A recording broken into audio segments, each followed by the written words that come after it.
Not that anybody wants to go out in that cold weather. Compared to what we've had, yeah. Don't worry, I guess it's supposed to be 65 by Friday, so, you know. All right, this is Tammy Wakefield, Vice Chair for the Killenly Town Council, calling our meeting to order at 7:04. Let's open in a word of prayer. Dear Heavenly Father, we thank you for this time, Lord. We thank you for this period of the year, Lord, that we look back and we review and we give thanks for what we have and what we are looking forward to, Lord. I pray, Lord, for safety and protection for those that care for us, Lord, as Veterans Day was just yesterday, Lord. Help us to always remember and be thankful for those that do protect our country and our freedoms, and help us to be the nation that we are. We ask this in your name. Amen. Amen. I pledge allegiance to the flag of the United States of America and to the republic for which it stands, one nation, under God, indivisible, with liberty and justice for all. All right, roll call. Everyone is here, and we're expecting Mr. Anderson to hopefully show up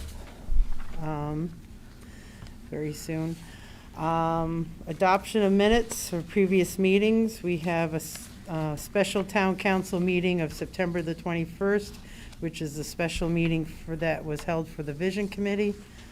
And then the special council meeting for October 1st and the regular town council meeting of October 8th. I'll entertain a motion. I'll make a motion to accept the minutes. Second. Motion made by Mr. Catoulis, seconded by Ms. George. Any discussions, changes?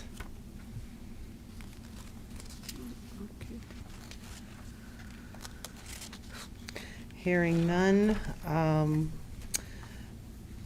All those in favor? Aye. Any opposed? Any abstentions? Minutes are adopted. Presentation and proclamations and declarations. Oh, wait a minute, that's right. Okay. Proclamation recognizing November 2024 as National Alzheimer's Awareness Month. And I had asked Mr. Anderson to read this one just because, as having spent the majority of my nursing career dealing with the elderly, this is a rather poignant disease that can really disrupt a lot of lives. Whereas Alzheimer's disease is a progressive disease of the brain causing deterioration in memory, reasoning, motor skills, and the ability to take care of oneself, the impact of Alzheimer's on individuals, families, and our healthcare system makes this disease one of our nation's primary medical, social, and fiscal challenges. And whereas Alzheimer's affects every level of society, according to the Center for Disease Control and Prevention, every 66 seconds, someone in the United States develops the disease. More than 6.5 million Americans are living with Alzheimer's, and Alzheimer's is the 7th leading cause of death. It kills more than breast and prostate cancer combined, and whereas Alzheimer's is the most common form of dementia, and the social and emotional financial impacts of dementia are felt by everyone, persons with dementia, their families, caregivers, communities, and whereas currently there is no cure for Alzheimer's disease, the stigma associated with these diseases leads many people with them and their families to fear exclusion and differential treatment, preventing them from seeking help and disclosing their diagnosis. And whereas early detection provides individuals and families an opportunity to connect with resources, engage in early intervention therapies, and plan for the future. And now therefore be it proclaimed by the Town Council of the Town of Killenly that November 2024 is hereby recognized as National Alzheimer's Awareness Month, and we encourage our citizens to learn more about Alzheimer's, dementia, and other brain disorders and how we can support those affected by them. Killenly Town Council, Jason Anderson, Chairman, dated at Killenly, Connecticut, this 12th day of December, November 2024. Did you want to read the Veterans Day one? Kevin, would you like to read the Veterans Day? Sure. Proclamation recognizing Veterans Day on November 11th, 2024. Whereas veterans have made courageous and selfless sacrifices to protect our state and nation, and whereas President Woodrow Wilson first proclaimed Armistice Day, commonly recognized as Veterans Day, on November 11th, 1919, and whereas this day we honor brave military service members and their families and commemorate the signing of the Armistice Agreement between the Allies and Germany, which formally ended the major hostilities of World War I on the 11th hour of the 11th day of the 11th month in 1918. And whereas in 1954, President Dwight Eisenhower signed a law designating the 11th of each November as Veterans Day. And whereas on this day and every day we honor our contributions and sacrifices of our nation's approximately 19 million veterans, including more than 3,000 in Killenly, and encourage citizens throughout the town to recognize the importance of this day as we show our utmost gratitude to our veterans and their families. And whereas it is our shared responsibility to honor and protect our town's veterans, just as they have made a brave choice to protect all of us. And now, therefore, it be proclaimed by the Town Council of the Town of Killenly that the 11th day of November 2024 is hereby recognized as Veterans Day, and we encourage our citizens to recognize and remember the valor and sacrifice of our veterans and call his observance to the attention of all citizens. Killenly Town Council, Jason Anderson, Chairman. All right. Our last proclamation is proclamation honoring Elsie Blumenthal Fetterman. Whereas Elsie Blumenthal Fetterman, a native of Danielson, Connecticut, has embodied a lifelong dedication to hard work and community service, beginning at the young age of 7, helping in her family's hardware store and taking on responsibilities that included bookkeeping and assisting customers, which established her as a model of resilience and commitment from a young age. And whereas Elsie has devoted her career to the pursuit of education and advocacy, serving as a high school teacher and later on the faculties of UConn and UMass, while working tirelessly to support Holocaust survivors, minority communities, women and children, champions social justice, and creating lasting impact through her work. And whereas her role as a consumer advocate, author, and public figure has included a long-running column from the Hartford Courant, television programming, and contributions to national consumer education initiatives, making her a trusted voice and educator who continues to empower and uplift the public through her writing and speaking. And whereas at nearly 97 years old, Elsie remains deeply active, maintaining connections with her high school classmates, families, friends, and living each day with vigor, rising at dawn to manage properties, write grants, and dance in the evenings, all while drawing strength from the values of generosity and understanding instilled by her parents, whose kindness and community spirit continue to inspire her. Now therefore be it proclaimed by the Town Council of the Town of Killenly that we honor Elsie Blumenthal Fetterman for a lifetime of service and compassion and dedication for the betterment of others. May her legacy of resilience, joy, and purpose continue to inspire all of us who have the privilege to know her. Killenly Town Council, Jason Anderson, Chairman, dated at Killenly, Connecticut, this 12th day of December 2024. And if I may, I'd like to ask Norman Berman, who is the president of Temple Beth Israel Preservation Society, to come up. And Tammy, if you can, I just want to get a few pictures. He's accepting this proclamation on behalf of Elsie, who unfortunately was unable to attend tonight because she had prior dancing engagements. And she does not miss her prior dancing engagements. So I'm going to have you just hold this for photo purposes. And I am not going to disappoint. I just want to thank members of the council. Elsie is a remarkable human being, and she's so deserving of this recognition. And I'm sure she would love to be here, but she has important And things. dancing is an important activity. So, thank you for coming. you so much. Thank you so much. Thank you, everyone. Thank you, ma'am.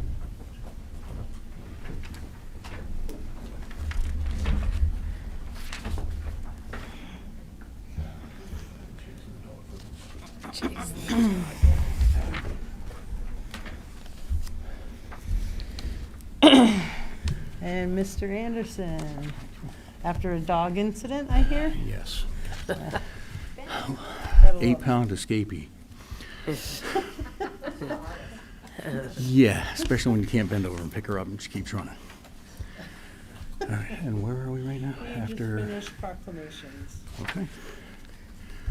So at this point, we'll move on to item 7, unfinished business for town meeting action. And we have none.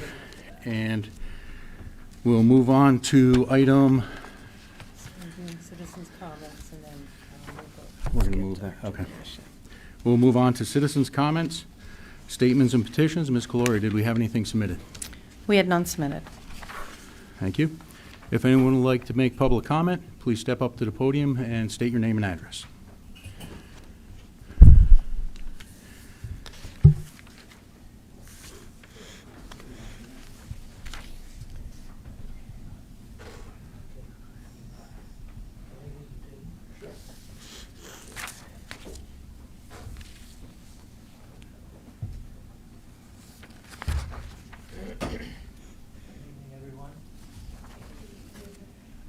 Good evening.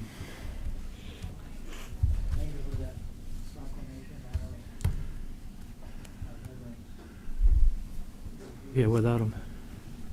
Is this on? I haven't been here for about 4 meetings, so do I have compensatory time?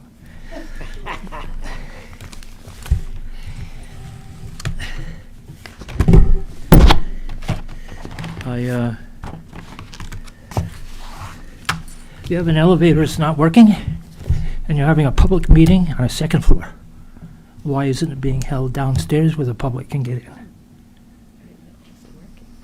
Why don't we have bathrooms at the polling places? Saw people hunting for bathrooms, going in the reeds. Americans with Disabilities Act.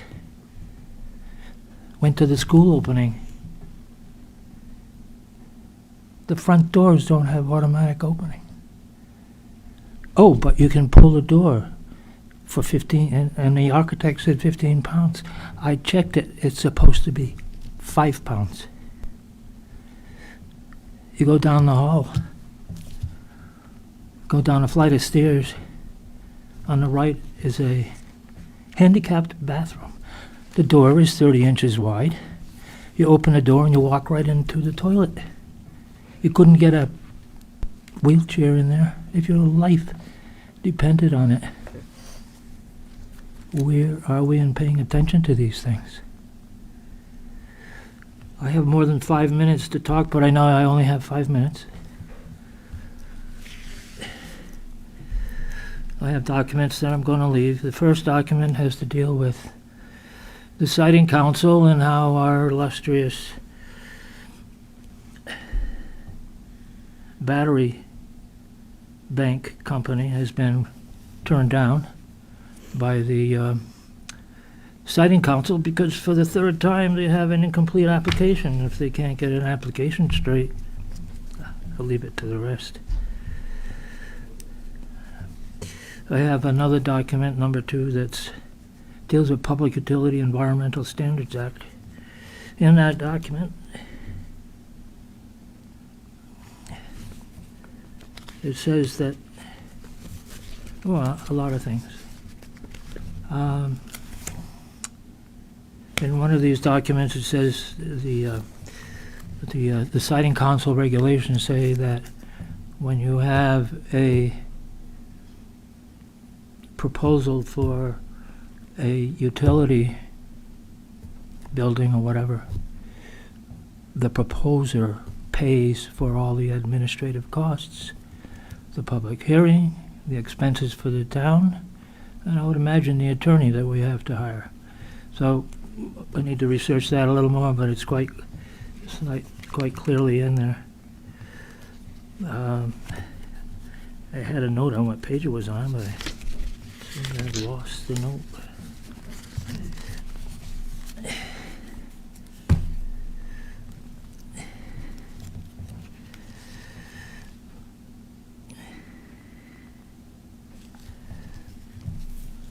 Oh, on the battery application, they have been given an extension to December of 2026, but also they've been told unless they get the permit obtained by NTE, they cannot develop the site. Okay. So every time they have a failed submission, they get another extension. Isn't that great?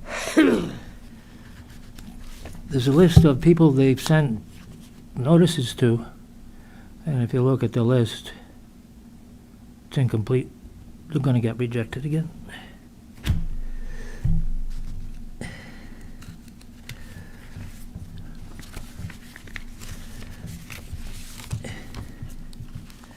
How much time do I have left?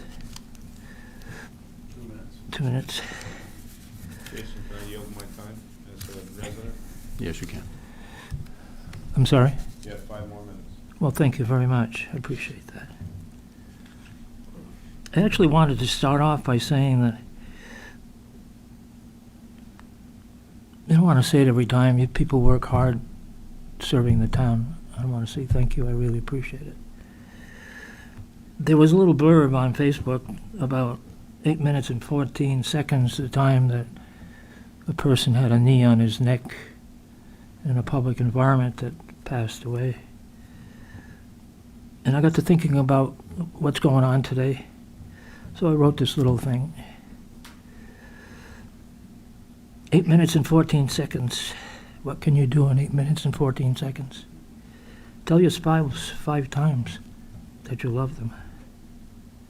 Call your parents and tell them how much you appreciate what they did for you. Call your children and tell them how much you love them and how much you miss them. Visit a person in a nursing home just to say hello. Sing 3 verses of Amazing Grace. Anonymously pay the meal of that veteran in the next table at the restaurant you're in. Tell your neighbor it's okay to have a difference of opinion. It's okay to have a difference of opinion. But it's not okay to hate one another. Definitely not okay. Call your brother or your sister to say I love you, even though you have different opinions. Yet still we are brothers and sisters. Call Winnie to express your appreciation for that public official that fights to do the right thing each and every day for you.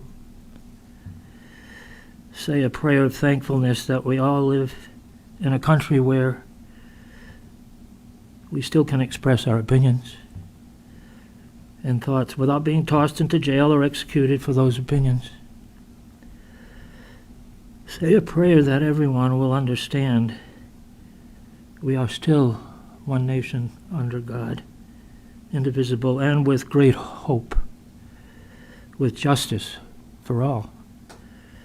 We should not allow the resounding echoes of discord to tear us apart.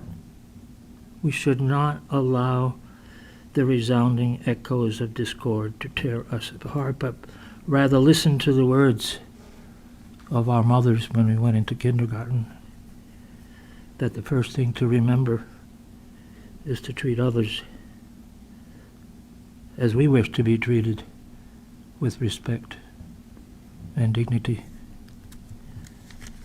I'm not a preacher, but I believe in people. It's all about people.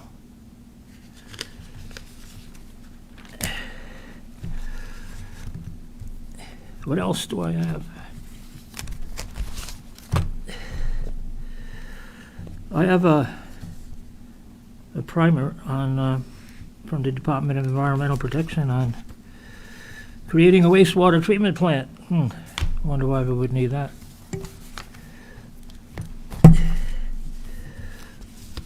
I have a letter from Congressman Courtney on how they're willing to help us in our community, and I'm willing to pitch in as well with whatever I can do. And they list a bunch of things on what is an option for this community, some of it too little, too late. Another article from the Department of the DEP that talks about how do you plan a wastewater treatment plant.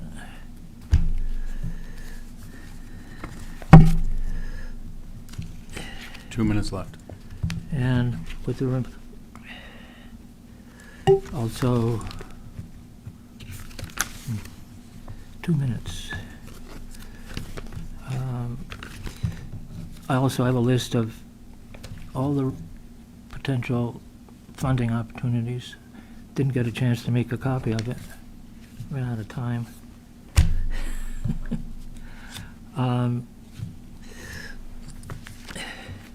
With all that said, the wastewater treatment plant situation, I'd like to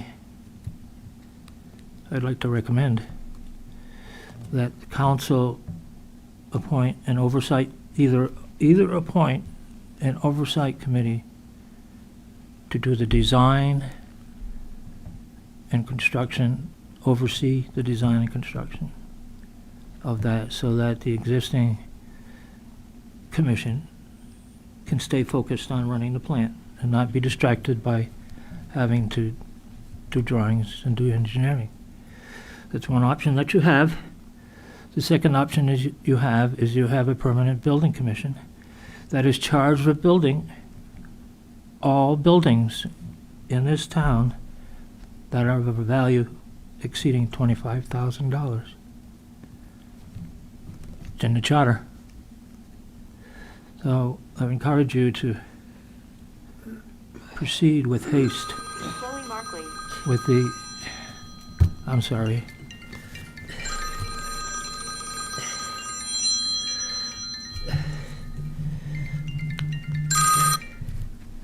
My apologies. I should have turned it off. I'm willing to help with that. But I think that we need to proceed with haste. Taking 3 to 5 years to get to a better place is not good. I guess I got a half a minute left. When I worked in the gaming industry, the first building, the first gaming building built at Foxwoods was built in 180 days. 180 days. Right. And we built a treatment plant there too. Didn't take 5 to 10 years. It didn't take 3 to 5 years. Once again, I thank you for your time, and I'll leave you with, Jason, I'll leave you with this. And does anybody have any questions? I have a question. John, We would have to suspend rules to allow. oh, okay, I can ask course. when he leaves. I can clarify with Mary. All right. Thank you for your attention and ceding your 5 minutes. I appreciate that. Thank you for listening. Thank you. And thank you for all the reading material. Alright. We got a motion to suspend rules and a second to allow council to ask a question of the Mr. LaBelle. So this might be for Mary and it might be for John. We got to vote on it first. Oh, I'm sorry, you guys. All those in favor say aye. Aye. Aye. Opposed? Abstentions? Motion carries. So this might be for Mary and it might be for John. When you're talking about an oversight committee of the wastewater treatment plant, Mary, you had talked about an owner oversight. Is this something different than an owner oversight? So I spoke about an owner's rep. That's different than I think what John is speaking about. I think John is speaking about more a permanent building commission that is specifically to oversee the building portion project of commissioning the capacity expansion project of the plant. So very much like our permanent building commission that has overseen our various building projects. So I think that's really what you're speaking about. Is that correct, Yeah, John? it's an oversight authority, if you may. Yeah. A group of maybe 5 people who their entire focus is to get the wastewater treatment plant. As far as an owner's rep is concerned, that would be like a next step. You need a clerk of the works on site too. And I can further elaborate on an organization for that. And one of the papers by the DEP here actually walks you through all the steps. So is that outside of the town, or is that inside of the town? So an oversight committee or a permanent building committee type would be inside the town. So it would be just like our permanent building committee. That would be a committee of volunteer towns residents that are overseeing that building project. The owner's rep is a vendor that the town would contract with to provide those services once we get to construction or pre-construction phase of the project. So You can when bring them you- in earlier in the phase, but When you talk about an organization, what are you talking about, John? You said you could recommend an organization. that's for owner's rep. Okay. Commission, like you have planning commission, you have zoning commission, a group of people. If you go through the charter, you have a list of all the commissions and what their responsibilities are. So I would suggest you create another commission that basically is responsible for the wastewater plant expansion and study. Okay, within the town in the or the town. owner's rep. Now, as far as an owner's rep is concerned, there are a number of ways you can do that. I've been an owner's rep for 45 years or so for large corporations. So I think you're combining those two, you're joining those two things and they're separate functions. So, But if I may finish. Sorry. And so, as an owner's rep, working for a corporation, having direct reporting responsibilities to the corporation to not spend 1 penny of their money without permission, I would hire project managers or people who are qualified for a particular project to oversee as the owner's rep in the project, okay? And then as you go along, and you would hire that person at the beginning, and then you would bring in, you put out an RFP for engineering services early on, which includes commissioning.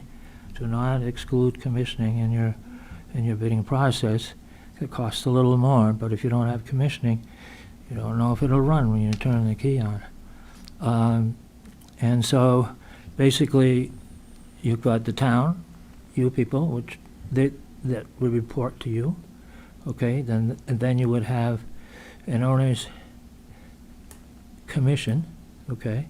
They would have an owner's rep, a professional whose teeth is cut in building sewage treatment plants. Okay, so let me just make sure I understand. You have us, and you have a commission overseen by an outside, is that what you're talking? A town it would be commission citizens. overseen, or his own It would commission? be citizens of the community. Overseen by the No. no, Mary's saying oversight. no. No. You had The What Council- does the rep do then? The council up outside rep? here, council up here, okay, an Yeah. organizational chart. The council up here, okay. Town manager reports to council, Yeah. okay. Commission reports to the council through the town manager. Yeah, Okay, so you've got 5 people here. yeah. All right, none of which are probably experts in building wastewater treatment plants. And then, so they would retain a professional to represent them and you in putting together what you need, a preliminary study, working with the DEP. DEP has people available to help and then doing what's appropriate as it evolves, as the pregnancy evolves, and you start to understand, well, maybe we could do this, maybe we could do that. Maybe Frito-Lay can do some things, but looking at the whole picture without any axe to grind, without any predetermined notions as to what the solution is, with a complete open mind, and getting the best advice you can get through that owner's rep. When you put out an RFP and you bring in a consultant or contractors to do work, what's their primary interest? They want to make a profit, okay? Their primary interest is making a profit. They might say that you're my client, therefore you're my primary interest, but when you do that, it's their interest, okay? I knew one company who, when you put the bids out, they had 4 people in the office. That's all they did was to go through the bid set and determine where the where the change orders were. And so they put their bid in. The day after they get the job, they're putting in change orders because they studied the drawings, but they didn't tell I'd the like to owner. make a motion that we hire Elon Musk as the cut spending. Just joking around. So let me make sure I understand again. It's us, it's a commission. The commission would hire, is this right, Mary? Would hire an outside thing if we decided to have a commission. Yeah, If- so if you it's did. just like our permanent building commission. So what happens right now with the permanent building commission, the project goes to the permanent building commission with funding. The permanent building commission hires the appropriate contractors to complete the project. So we already have plans to do that? No. Okay, I'm just trying to So the understand. project right now, the council has authorized the town to expend up to $2 million in design costs. We have drafted the RFQ language, which is required by Connecticut Deep. They don't allow an RFP. They require an RFQ. That RFQ language first has to go to Connecticut Deep for them to review and approve the language first. So that language is to Connecticut Deep at this point in time for them to review. Once we get approvals from Connecticut Deep to issue the RFQ, we then would begin the RFQ process. So, and then we would issue the RFQ and then we would receive, staff would receive the RFQ. We would then bring it to the WPCA, and the WPCA would act as that body, right? If the town council wanted to have a different body receive those, then you would have to designate that a different body is going to receive those. Because right now, that's who has been receiving and managing all sewer capital projects has been the WPCA. Okay, so that is kind of our commission right now, like building commission. All, right, and all sewer-related capital projects has been And managed they by the would hire WPCA. the owner's rep. Right, so the Okay. WPCA will Okay, be the I'm one that is tracking going to interview that process and be part of that RFQ process. This is a document that the DEP has, that's 20 pages long, that walks you through the step-by-step process, okay? I didn't get a chance to copy it, plus I don't like all that black in the ink that it takes. But it's available. I'll transcribe it or whatever, but it's on their website, Water Management Bureau, Connecticut DEP, incorporating decentralized options into wastewater facilities planning.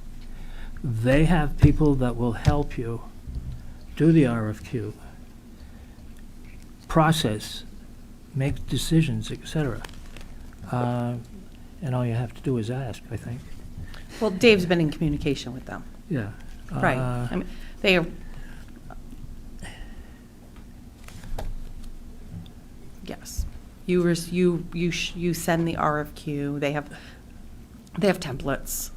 You utilize their template. They do require specific language. Yeah, I saw that. It does require,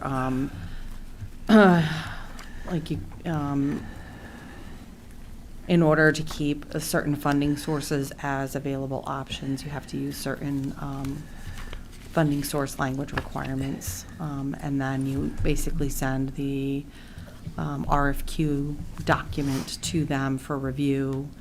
They then review it. It has been our experience that it takes them a long time in review to review the document and get it back to us. So Dave is reaching back out to them to see if we can prod that along to get that document back so we can move that process into advertisement, because we can't even advertise to receive bids. Typically we put in placeholders for submission deadlines and time periods around that submission, pending the response on the review, because you typically have to change those dates several times over, depending on how long it takes for them to get back on the response. So in the past, they haven't been very timely in that response, but, we've been trying to be urgent with our communications around this. So, and Dave keeps circling back with them, so hopefully we'll be able to get some quicker response. If I may, for those of you that don't know, my qualifications, I'm a licensed architect and engineer. I practiced since 1979.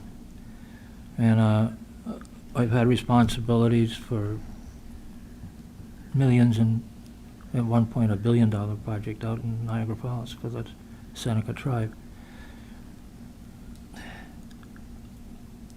I have not had a project run over budget. And when somebody tells me that I need to do something in 4 months instead of 5, I say, sorry, it's going to be 5. When somebody tells me you cannot have 10% contingency on your project, I say, excuse me, you put that back in there. And I'm talking to the CFO, who used to work for Donald Trump. So.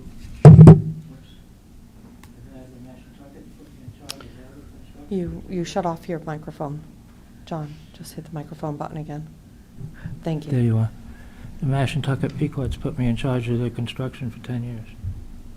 All right, so I just want to ask, this is for Mary. Thank you, John.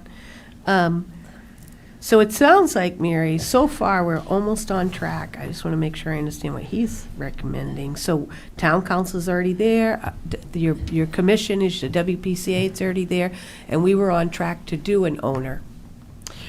So part of the, so that we're doing the design, so we're we're going out for an RFQ for a design firm. But we had talked about an owner's rep last time. Correct, So and we're that's kind of part of on the- track. Yep, that's part of the. Unless people wanted to do an extra commission and, Correct. yeah, all right. Right. And I don't know, John, did you mean an extra commission or just, because we already have the water commission?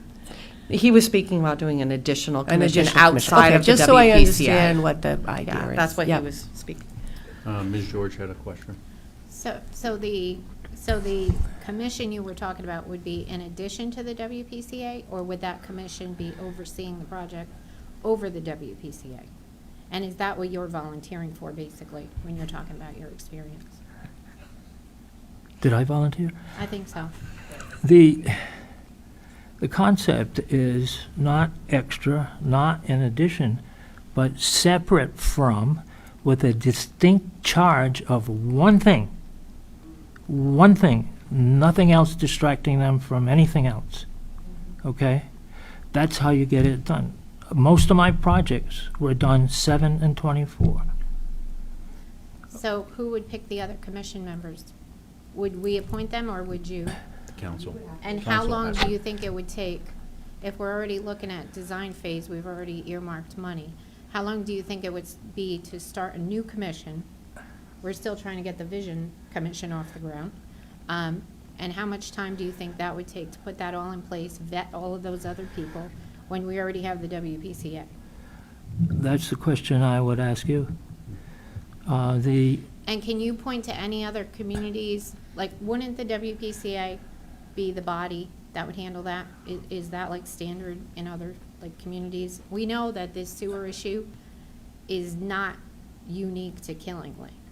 The age of these sewer plants across the country have caused this problem in other communities. So do you have any examples of other communities around the country that have also put another commission or, like, save time? Like, we're looking at 5 to 7 years at this point. So do you have any examples where this has worked? That's my question. Let me step back a second. You are governed by state statute. Right. State statute enables you to appoint a sewer commission. Correct. All right, and the state statute allows you to appoint a new sewer commission. State statute allows you, under home rule law, to run your town. How fast, how long would it take? Depends how fast you move. You have an RFQ that is being put together. I would allow that process to continue, because you don't want to stop it. But working with the DEP and making sure that people are held credible. And, nobody knows everything. Nobody knows everything. And you go to the experts. DEP, they must have an expert. Okay, I mean, I was involved in the building of the sewage treatment plant in Putnam a long, long time ago. But I'm not an expert. But where I am an expert So did they use a commission, in, or did they use their WPCA? I'm sorry? Did they use another commission, or did they use their WPCA? After the flood, Putnam had to start up. All over. It was a new body. But what I'm suggesting is that, from my experience, if you want to get something done quickly, as quick as possible, and you have people who are going to be focused on getting it done, you have a group that's their total focus, whatever you call it, that their total focus is getting that job done. Whatever you want to call it. You already have a permanent building commission, but are they too busy to take on something like this? They're used to putting projects together and building things. They're used to working with clients. But the bottom line is a description of what you want to build, what, okay, who and how much. And you have to keep track of all of that simultaneously. And you have one entity with the responsibility of running that project. Thank you. Thank you. And I would definitely like a copy of that report. The one with the black on the front? With all the black ink on it? Yeah. Yeah, okay. Thank I'll, you. I'll do Thank that. you. Always a pleasure. Thank you for listening. And the only thing I'm expert at is dealing with people. I know how to deal with people. And I've been thrown into many projects where I didn't know anything about the project. The CEO at Foxwoods asked me to go build a casino in Arizona one day. I knew nothing about building a casino, but I got it done, on time, under budget. It's a discipline, and it's working with people, getting it done and motivating people to get it done. Thank you. Good At this time, we're going to communications. move on in the agenda. We're moving to item 15A, discussion with superintendent of schools regarding new legislation impacting education non-lapsing fund. Did you need a motion to move that forward? Oh, I thought we already had that. No, we didn't Okay. do that yet. All right. I will entertain a motion to move item 15A ahead of item 9. I'll make that motion. Second. Motion has been made by Mr. Petula, seconded by Ms. Wakefield. Discussion? All those in favor say aye. Aye. Aye. Opposed? Abstentions? Passes.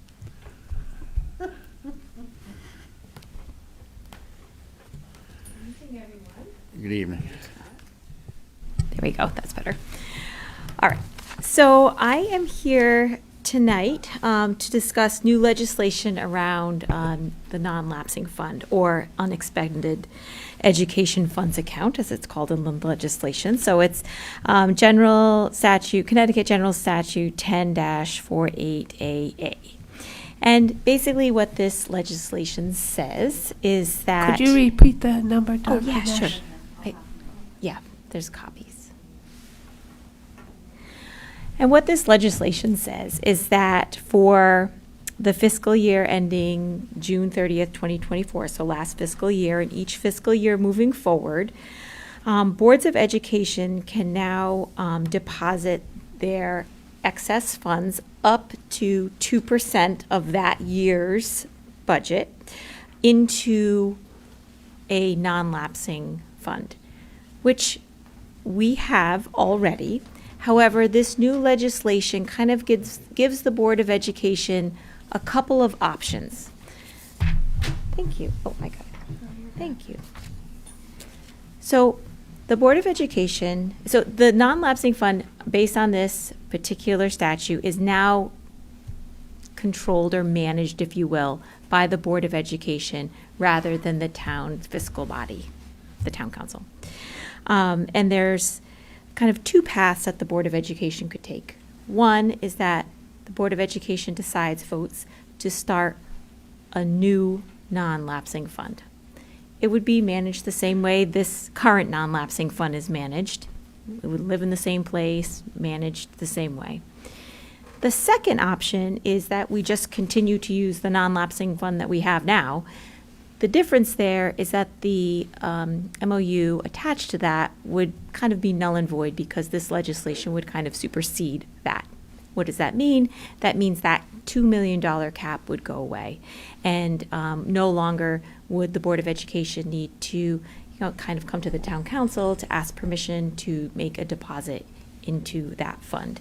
And you may say, well, why would a Board of Education decide to open a new account? Because we have a bunch of funds already. Why would someone want to manage another fund?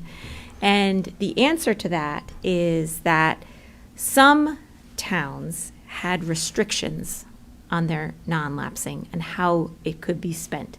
So some non-lapsing funds could only be spent for special education overages, and some towns' non-lapsing funds could only be spent for capital projects.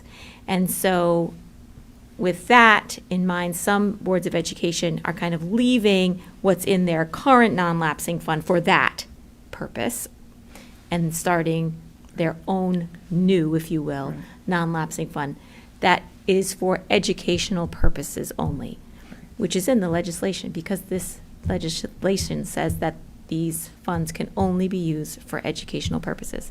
We don't have restrictions on ours. We never did. Right. So there's really no need to start a new fund, but the Board of Education really wants to make sure the town council understands that this is legislation only. You know, it's not a move that the Board of Education is making kind of on their own. This is purely the legislation, and we would like to hear your thoughts on this. And so I also wanted to just touch base. So Sue and I both also touched base with our separate legal representatives as well. We both called our legal teams to just touch base, right? How does this really impact the MOUs on both sides? We had them both interpret, read the legislation, read our MOUs, look at it from both angles. And really, on Rich's side, Rich read this several times, kind of reading through it. He has some of those towns that have those very restrictive expenditure components of it. His interpretation after reading through our MOU and reading through the new legislation was really that the new legislation really invalidated the MOU. And really, the new legislation really is the controlling factor. And so having, really looked through that, we could take the avenue of opening a whole nother account, but it does mean another whole account that has to now be audited and all of those costs associated with that. It makes sense to just keep it all in the same in the same account, right? It's what we've been doing anyway. But it really is not a mechanism or something that the Board of Education has triggered or taken action on. I mean, this is really just an implementation of a state statute that has just taken effect for starting for the last fiscal year that just ended. Your attorney had the same review once reviewing on your side as well. So, initially when we were looking at it, we had concerns. I think there was concerns even with our audit team that the $2 million cap was still going to have a implication But after a much closer read of the legislation, they deemed that even our audit team deemed that the MOU didn't have any bearing with the new legislation. The new legislation didn't give room for that MOU language. So it really, the full authority is with the Board of Education. The town council didn't have any authority under the new statutory language. Right, and just to kind of piggyback on, the cap going away, maybe alleviate any concerns that the council may have, through our policy committee, through the Board of Education Subcommittee for Policy, we would create policy around the non-lapsing because it would be the Board of Education managed funds. So we want to have guardrails around it. And the cap was put into place because we wanted to have some guardrails, right? So the policy committee will meet and put some language together in a policy for the Board of Education non-lapsing fund with some kind, I'm assuming with some kind of cap, just to keep guardrails on it as well.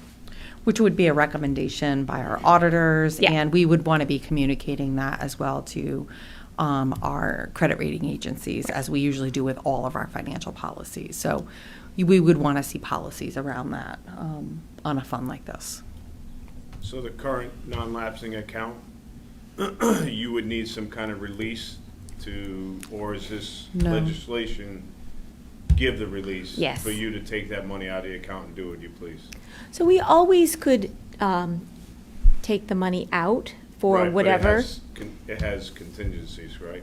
I mean, To put it in, we needed to ask for a deposit to be made. We needed to ask the permission of the town council. So that part has gone away, and the cap will have gone away. but you have restrictions on the money that's in the current. We actually didn't have restrictions. Educational expenses, Yep. that is it. Yeah. Yep. Which That's by always. state statute. Yeah, that always aligned with the state statute. It was always for educational purposes. So, and that's always been the requirement, is for educational purposes. So Yep. they've always been able to remove the funding for educational purposes. So I have a question. Sure. Hi, Dr. Nash. Hi. Always nice to see you. So now that there's no cap, the town doesn't have any say. I understand that because I read that when that was coming down the pike. When we do the budget, full transparency. Yep. Are the townspeople going to see what's in that account every budget cycle? So the funds still will be here at the town. Okay. So nothing changes with that regard. Right, but that'll be in when we go through the budgets, you're gonna report on what's in that account, correct? Yeah, I think it That's still still will be gonna be- reported. So we have that right now. It's one of our subsidiary funds that Yep. we put in what we call the F pages. It's in the subsidiary funds. We can keep it there. Okay. I would imagine that you're going to you would reference Yep. that if you're going to have it in any of your planning purposes. Yeah. Yeah, I just think it's important that people see what's in that account Absolutely. each year running, and so you'll still be reporting like through the Board of Ed, like Yes. what it's being used Oh, for, yeah. how much is Yes. being put in. We just have no say. We don't have to sign off anymore. Right. Gotcha. Thank you. So I have another question. Sure. So any overage that you have, any surplus funds will automatically go into that account and nothing else above that would be going back to the town? Up to 2%. Yeah, there is a restriction in the legislation, so. 2% of your budget. Exactly. Up to 2% of that current fiscal year's entire budget can be contributed, but no more than that. Right, which 2% is roughly about 900. Yeah, I just did it. Thousand? Yeah. About 900,000, yeah. 947. Yeah, something. 947,000. So anything above that would, if they have, say they have, what, $1 million, anything over that 947,000 would drop to general fund. So they would only be able to contribute the 947,000. But the Board of Education doesn't automatically go. The Board of Education has to take action to put the money into that. So the Board of Education has to act. It doesn't automatically sweep to that account. The Board of Education annually will have to take action to deposit the money into the non-lapsing account. So they will have to decide how much to put in. Right, but you still can pre-buy, you'll still, if you have a surplus of 1.1 million, you can pre-buy the delta from that, right? For that same year, so. Yeah. So there is really no cap, unless you could pre-buy anything you want, right?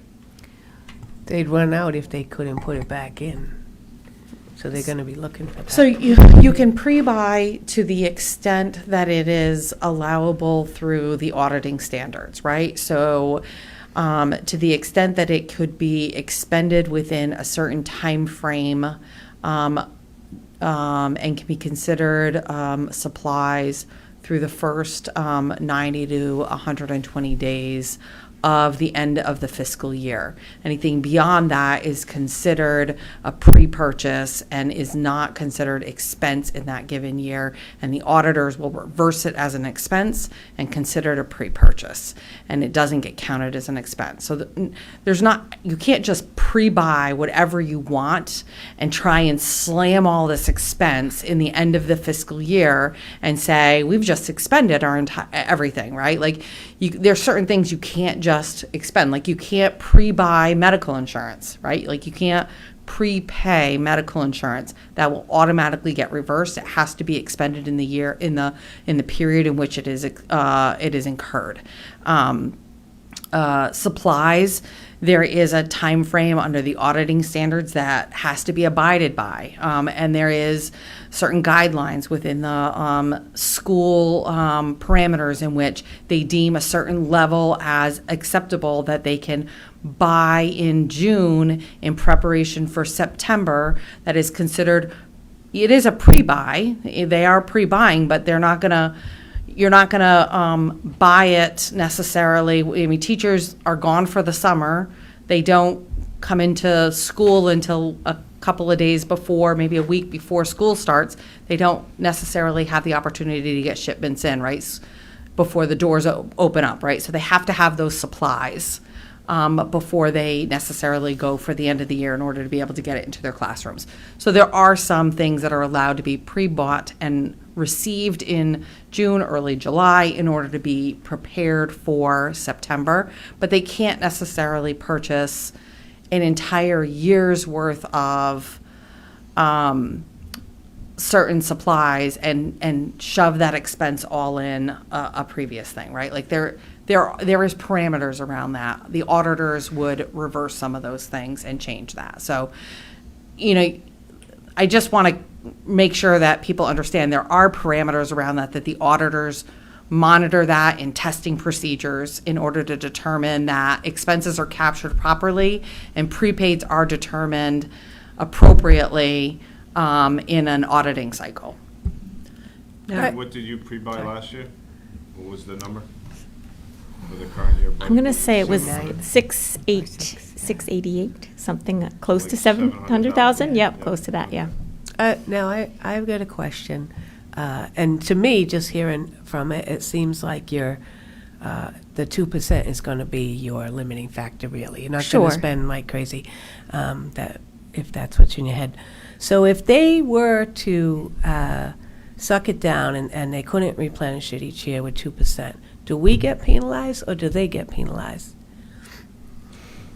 So I don't we can know. only put in up to 2%. If we don't have 2% to put in, then we just don't put that much in. Well, that's what I'm saying. So if the fund got drained, now you got credit agencies. You always talk about your credit agencies. Who's going to get the penalty for that? Not that I think you're going to, Dr. Yeah, Nash. so I don't if think that at fund all. ends up being, reduced down to zero and there's, nothing remaining in that fund, that fund isn't because it's considered a subsidiary fund, an ancillary fund, that wouldn't necessarily have a credit impact on the town, okay? Because it's not we're not reliant on that for, our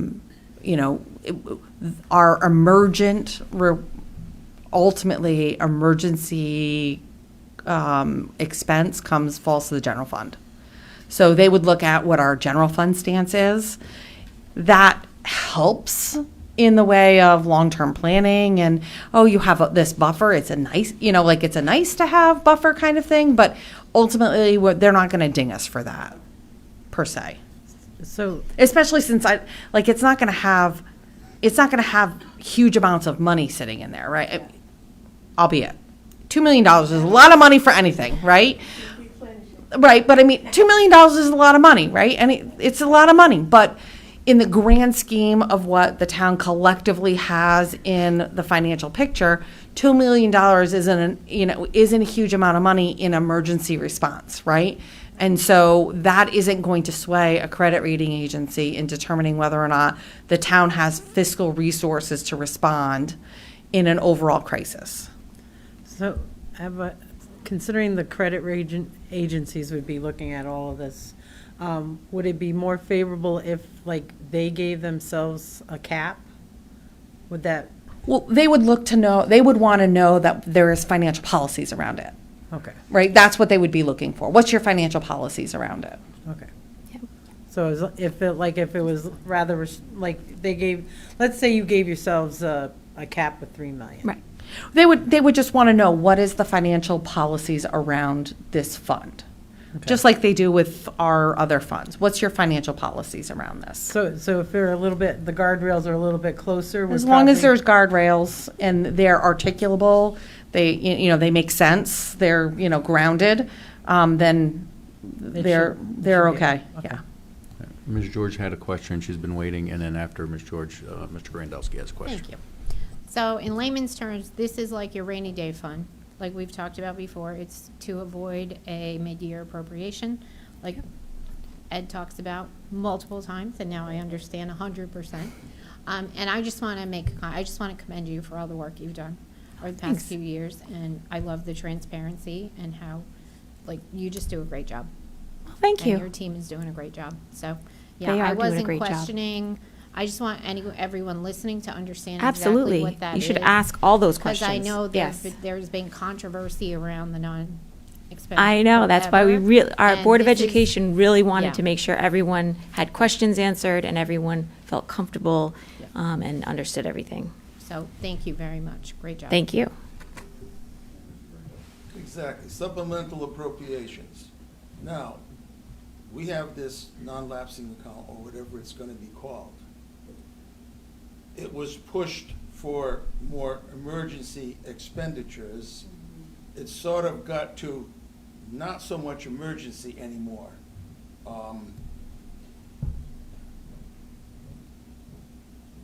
If that fund goes down to zero, then I'm sitting here still at that point in time.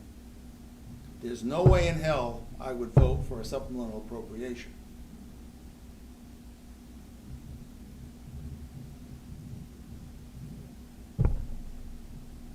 We're going, I don't know, the legislator in their infinite wisdom, I think they had it right before.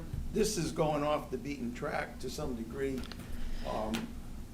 We had 3 years in a row, 300,000, 500,000, 1.2 million, we did supplemental appropriations to bail the Board of Education out.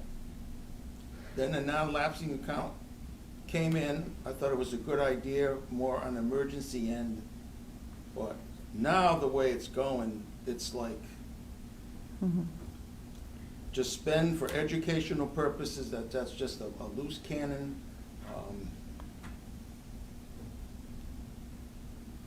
Yeah, so the original legislation, when it was originally contemplated, the legislation, the delegates were contemplating restricting the fund for just special education or capital, emergent capital.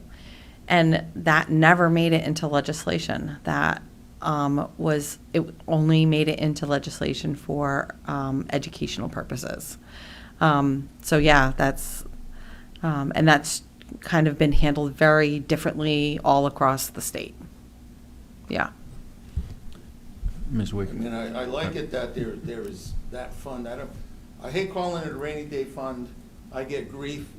Anybody hears a rainy day fund, no way, I don't want that associated with anything like this. The non-lapsing account, I try to keep it in. You should just change it to a reserve account. But, this is,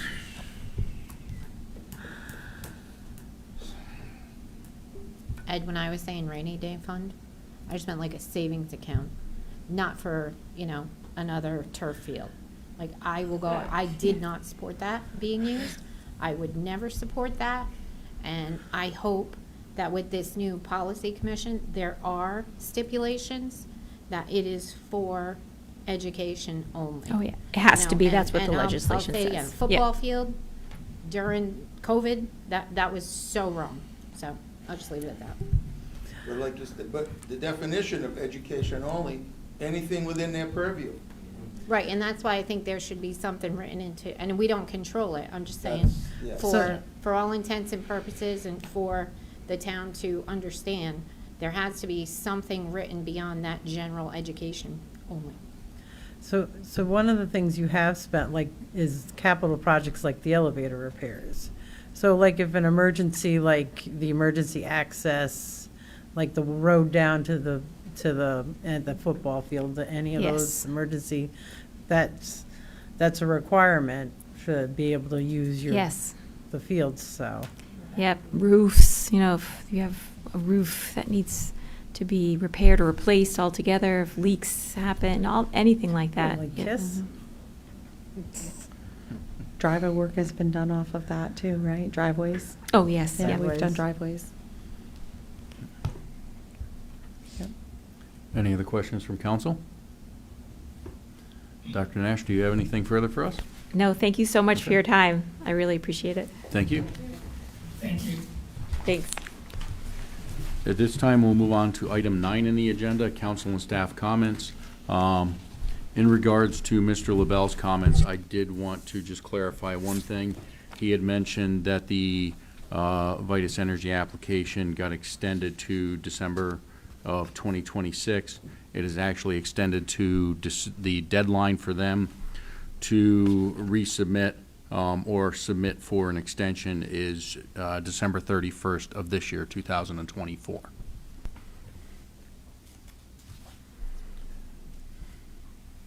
Any other comments? Mr. Brandelsky. Well, with regard to a lot of this, we're talking with the moratorium and the sewer plant.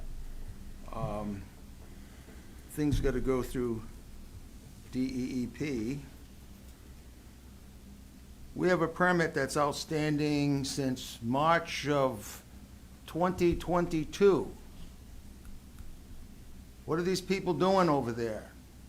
As I said in the hearing for the battery storage, I said, these people get a special treatment from DEEP because there's language. DEEP has to respond in, 60 or 90 day or some ridiculously short term. And these are outside entities, and we're getting the shaft.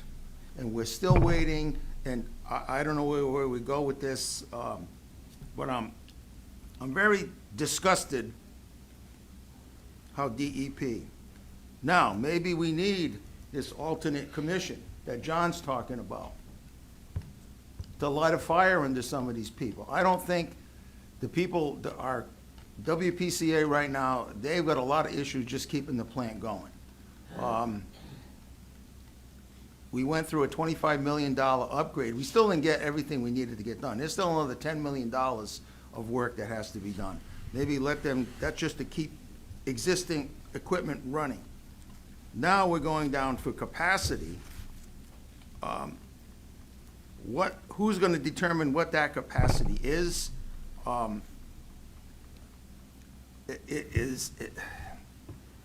It's very frustrating.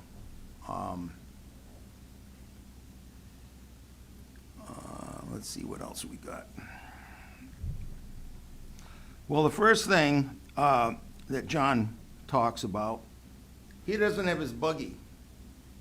And with the elevator not working, he's a handicapped person, he wants to come to the meeting. Anybody else would have said, screw you guys, I'm not going in. He was here.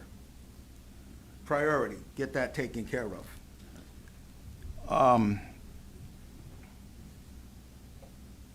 The same thing when we were at the school, the KMS scenario. You know, the operators on the doors, the exit signs were out of place. You know, not going through the room, you go in through the main entryway, and you've got an elevator for personnel partway down the hall. The main elevator is somewhere in the boondocks. when you go into a building, you go in through the main entrance, it's got all the firewalls and whatever else that, so keep, you know, people out and whatnot. But you have an elevator not too far down the hall there, and you're going down the hall, you see a set of stairs, where do you go? There's no sign to say there's an elevator over here. It was kind of, you know. And then John's talking about a restroom that doesn't meet any code. What do we pay all these engineers and architects for? I mean, we have people giving the building committee a lot of information. They're there to try to push something forward, but they're not the experts. And sometimes stuff is thrown on them. You have to do this, you have to do this. I hear the professionals, they're a bunch of idiots in a lot of cases. I look what I'm doing, somebody wants me to go up in a mezzanine and saw cut through a mezzanine. And I say, no, I refuse to do the job. Oh, the architects, they say it's good. If it fails, my neck is on the line. And you can't talk to these people because they're above everybody else. You know, I love it when I go into a spot. I am covered with concrete slop and everything else, and I will fight with these people and, you know, and let the owner decide. Let's see, what else? John brings up another thing. I talked to Mary the other day about the binder on the battery storage. Well, she said we have to make extra copies just for the town council. Well, in that package, whatever the state regulations are, they're responsible for all administrative costs. We should have, in addition to the council, we should have enough binders for people who want to look at it. Yeah, online. When you have the hard copy in front of you, it's a lot easier to go through these things. So I take exception that, you know, they should have taken care of that. The existing NTE permit is still there. You know, reading the letter that they didn't, I didn't bring that with me, but the letter where they said they're not, you know, incomplete application. You know, I brought this up a year ago. Let's get rid of that NTE. Oh, no, let it go to its normal death. Well, it's biting somebody where it shouldn't bite them right now. Mr. Grandelsky, just one clarification on that piece. The, what had been discussed, what you and I had talked about before as far as the tax stabilization agreement and the community environmental benefits agreement, their expiration date is different than what the DEP Siting Council expiration date is. Yeah, but that, we were looking So at. they're two separate. Yeah, but somehow to try to get rid of all of that was my intent way back, but the lawyer said it was too expensive for us to pursue some of that, but maybe, you know, get it off the books. We've had a sewer problem I've been talking about it for 4 years. I can only talk about it a little bit. I think the issue was there, and I think a new commission, that we gotta have somebody strictly looking at capacity and not looking at anything else. That this has been staring at us in the face for a while, and nothing was done to try to make things happen, get things moving along, try to get money from the town side. We did that. Town council did that, got the $2 million. I don't know where else that would have came from. We'd still be doing nothing if we didn't do anything in that regard. So, in that regard, I think a specific commission just for the capacity issue, we should look into. And we need someone, you know, and these people, we need people with specific experience with sewer. I mean, some of these firms, I don't know, they hide what their experience is or whatever else. But again, are we gonna be penalized because we didn't take the low bidder but is the low bidder qualified to do this type of work? I have a lot of issues with those type of things, too. If I may really quickly, just with regards to your concern about that, DEP's process for the RFQ, you're not allowed to receive pricing. Oh, no, I'm just. No, I'm not well, serious. You're not yeah. allowed to receive pricing when you put out an RFQ. So it's a RFQ is request for qualifications for the design, for architects and engineers. And then once you select the qualified firm that you are looking at going with, you then negotiate pricing. That is their requirement. I think what he's trying to say is who's qualified to accept their qualifications, right? Well, I think that's what the DEP, but again, my whole DEP can't give us a permit for the plant. But you can't you know, depend on DEP to give you, I- a rep That's, or an engineering well, firm. that's where I'm having. Who chooses the qualifications, the DEP or us? No, we do. So We the do. firms submit their packages of their qualifications. We then conduct interviews on those qualifications. The panel of whomever is sitting on that panel selects the firm that is deemed most qualified based on the criteria that has been set in advance for most qualified for the project. And then we begin negotiating on a fee. So to follow up on what Ed was saying about the project, so correct me if I'm wrong, but in order to even start looking at an upgrade, we had to complete the infrastructure project, correct? That had to be done so that we could actually upgrade the plant? So yeah, let me back up. A lot of this is the update for the WPCA moratorium update that we're going to be doing after the town manager's report. So when we get to there, we'll be done. We won't have to complete that piece because we're doing it now. The 2013 facility update plan update, that document reviewed, did an outline of the entire plan, of the entire plant.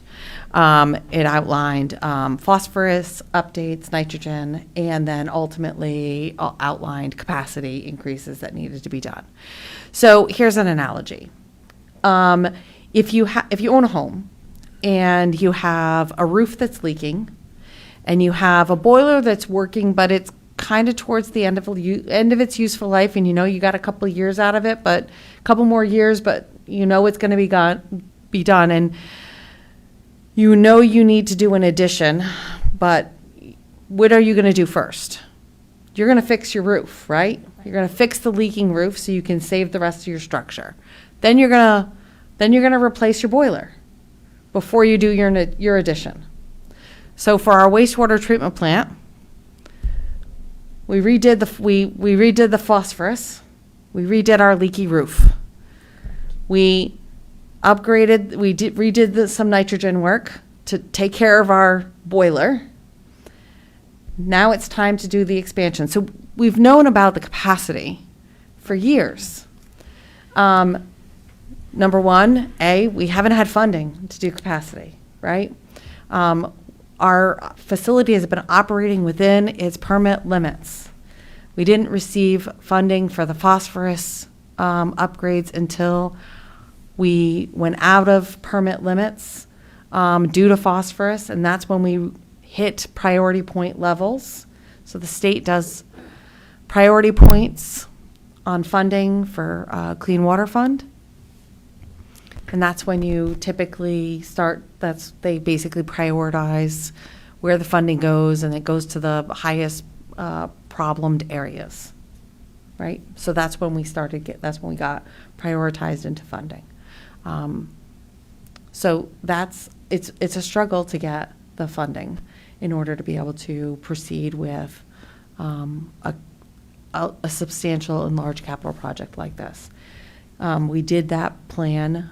Typically, in order to be able to be eligible for clean water funding, you have to do an entire facility update plan first before you do your capital project design, which is, you know, a several-year process to get that, because you do that, you hire a consultant to do the plan, to get it approved and reviewed by DEEP, for them to give us input on that, for then to go back and design what your original capital project was that you wanted to do in the first place, to go back and get more review and approval by DEEP, to, you know, it's like a vicious circle Right. with DEEP, right? So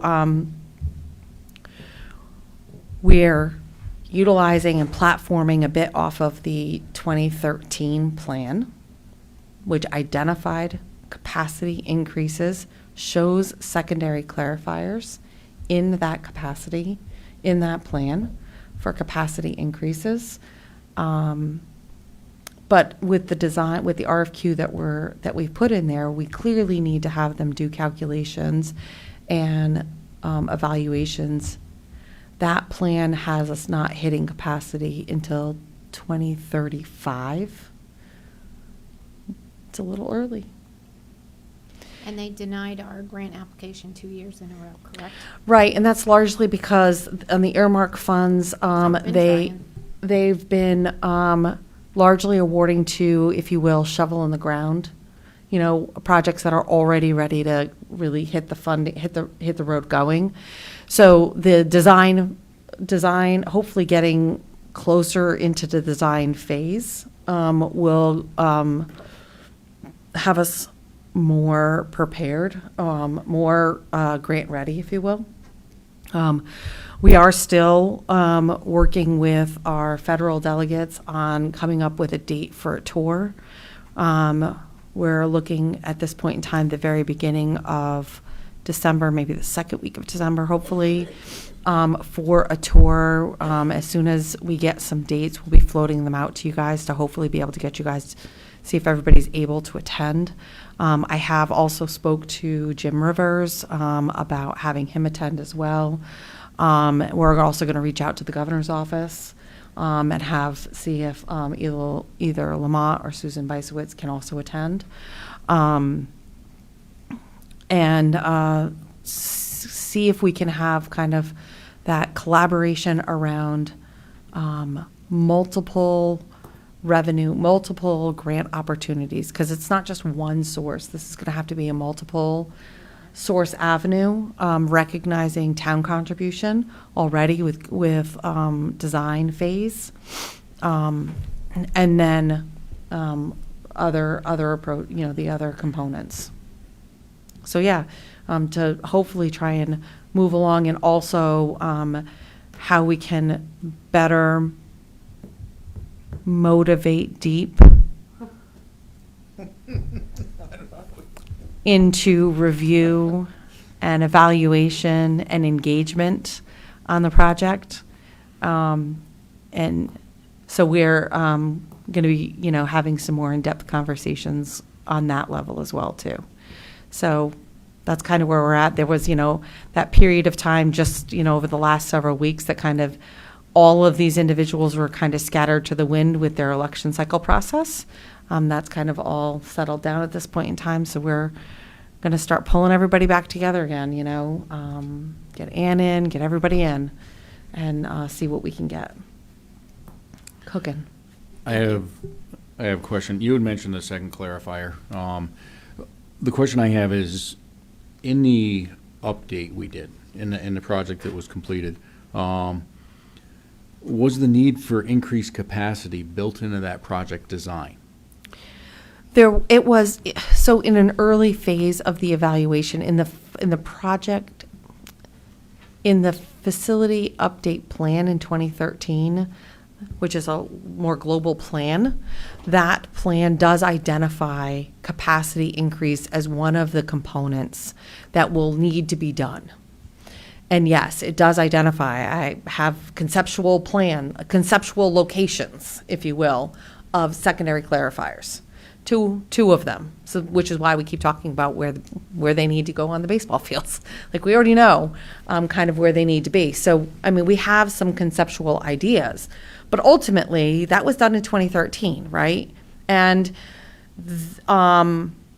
they were projecting that the existing plant with the existing clarifiers was going to basically, we weren't going to see the flows and the loads that were going to top out our plant until 2035. Well, we haven't seen the flows yet, but our loads have topped us out, right? So we're seeing the loads that they were projecting that we were going to see in 2035, right?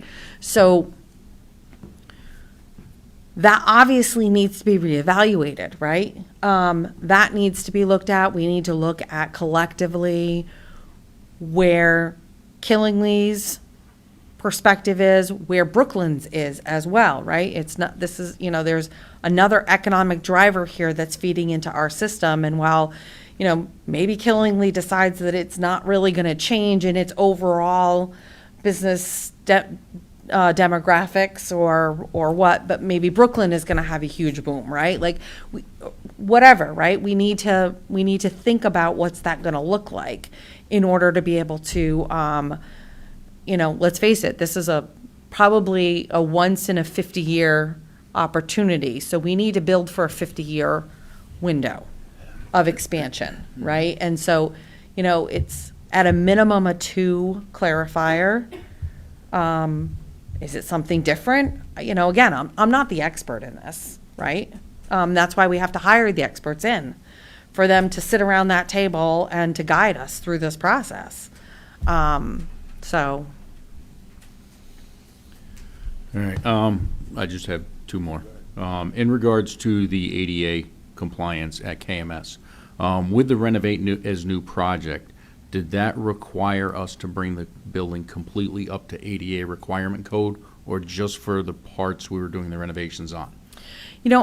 This is the first I'm hearing about that restroom, so I'm going to have to go back to the design team and find out. It's tiny. Yeah, this is the first I'm hearing of it, so I need to go back and ask them about that, because I hadn't heard of it, so I apologize. I don't know how I haven't walked into that room, because I feel like I've walked into every room, but. When you go down the main hallway, in the Yeah. main entrance, there's that half elevator that goes down a half set of Yeah, stairs. yeah. If you take a right down those stairs, Yeah. there's 2 bathrooms on the right wall before Okay. you get to the door. The first one is a handicap bathroom, and as Mr. LaBelle Oh. talked about, that door is only 30 inches wide, and there's no room to the right of the door, because that's where the stairs start, is just at the end of the door. I will have to check on that. Again, Okay. I don't have the answer.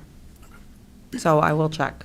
And my last one is, in regards to the public hearing for Vitus Energy, the one that was held at the high school, what's the availability of that video to go back and watch? Because I know it's not on the town's Facebook page. Is that video available anywhere? Oh, it should be on our YouTube page. Okay. I saw On- that a month ago. Okay. Yeah, it should be there. So it's on the YouTube It was page? on, well, I wasn't looking, it was Okay. run on Channel Channel 20. 24. Yes. We ran it on So they're picking it off of our YouTube page. whatever. So it that's was, on it was- YouTube. I'm sitting there, what Yeah. is this? Yeah, I that's, didn't watch it. yeah, they're picking it off of our YouTube. So that's on our Okay, YouTube it's on channel. YouTube page, Yep. okay. And they are going to be still holding their presentation to P&Z and Inland Wetlands on Monday night. Okay. Because one thing I remember at that meeting, them saying specifically that Vitus Energy is not affiliated with NTE. And if that's the case, how can, based on this letter that the Siting Council put out, that the existing certificate may be surrendered by the certificate holder, if Vitus Energy isn't affiliated with NTE, how can they surrender a certificate for a company they're not affiliated with? So I see that as being Oh, I have a no possible issue. Can they request from the NTE to surrender it? According to them, NTE doesn't exist, is what they said at that meeting. I don't know. So that throws a whole nother wrinkle in this, Yeah, I don't know. but, Well, if they have, and then we're talking about having P&Z, if they denied the application, why are we even having a presentation? Because it could come and the whole scope could change, I think that should be canceled. I don't understand. We're proceeding, and they're gonna say, well, we had our meeting. Well, right now, they don't have anything, any clocks are not ticking or anything else that, again, I concur with Ed on that. And my other question too is, if you look at the application, there's a lot of information in an application that doesn't match the documentation that was provided when they had the public hearing. So should they have had another public hearing since then, since they changed the information before they made the should they have had another public hearing prior to them submitting the application to the siting council is my question. well, that's with the state statutes and Yep. all that hidden in then, you know, just like we should have, whatever it is, well, any administrative costs, that, you know, they should be paying for. No, my understanding, Ms. Calorio, that was already discussed with Vitus Energy, that they were going to be covering any administrative costs. They did cover all of them for that Okay. public hearing Okay. that was held. Yes, they provided everything. They did reimburse us. Okay. Thank you. So getting back to the sewer plant, the 2013, when we got our grant money, that was more based on the nitrogen and phosphorus. That was the driving impetus to get the funding. So everything was looking at that, and they said, we'll do some upgrades. So the capacity sort of fell by the wayside. You weren't near capacity yet at that Right. point, and you had a permit change. So, but we didn't have an eye on it, and we should be keeping an eye on what was going on. And now we're in crisis mode. We can't accept new industrial development. Of course, being in the political cycle, in the voting cycle, I caught a lot of, even though I'm not running, why did I vote to spend town funds for this project when it should be on the users? And I said, it ain't gonna go anywhere, and if we don't do anything, it won't happen. So, I'll take the hit for that anytime, but Well, the users are already paying for their capacity. I'm not sure why the users would pay for the town's build-out, which is something different. They're already paying for the, to use what they have for capacity. This is build-out. So it's a totally separate thing. And however it plays out. one thing I will say is a suggested response to that would be, with the increased capacity comes the ability to bring in more businesses, which increases the grand list, which then would give us the ability to reduce the mill rate, which would be a benefit to all the taxpayers. No, that's what I mean. We can't do anything. Economic development is dead, pretty much. I have a question. Oh, go ahead, Michelle, Jason. I'm going to let Mr. Gambatista Yeah. go. He's got his hand raised. Thank you, Mr. Anderson. I remember, maybe 3 or 4 months back, we met with WPCA, and, we're going back to 2013. I'd given you a forecast of 2035. So we obviously know where we sit. We realize that we're in a kind of a dire situation. But one of the things that resonated with me from that meeting was, and maybe this will help the public to understand where we are, was they've also changed, a lot of the regulation along the way. And if we have an explanation of what those changes did, I think those changes have a more dramatic impact of why we're at capacity than the actual facility. I think the facility had a chance to possibly make it. Let's not say, even if we said it would make it another 7, 8 years, it would have gotten us to a chance, at least given us the opportunity to possibly do this project, and we wouldn't be in the strain that we are now. So I think that maybe, I don't know about a statement, but maybe just revisiting that and, the changes that they have, and the regulations they have to follow. That just resonated with me a lot, that I think that had a lot to do with where we are. And that was my only point. Thank you. I will say that the design back in 2013 was based off what regulations were and what was allowable by DEP back then. So I don't see that they would have even had the ability to forecast going forward changes that nobody knew were going to take place and what their impact would be on capacity. And is that something that they can take into consideration when we do this new design, that potential changes that may come in down the pipeline. I know there's no crystal ball, but I would just hate to see us in the same situation where we go through the project is completed, let's say 5 years from now, just throwing a figure out there, and then we find out 10 years from after that, oh, we were supposed to make it another 25 years before we hit capacity, but now it's 10 years later and we hit capacity again. No, I would say that I think they try and make some assumptions around output trends, but again, it's a crystal ball, right?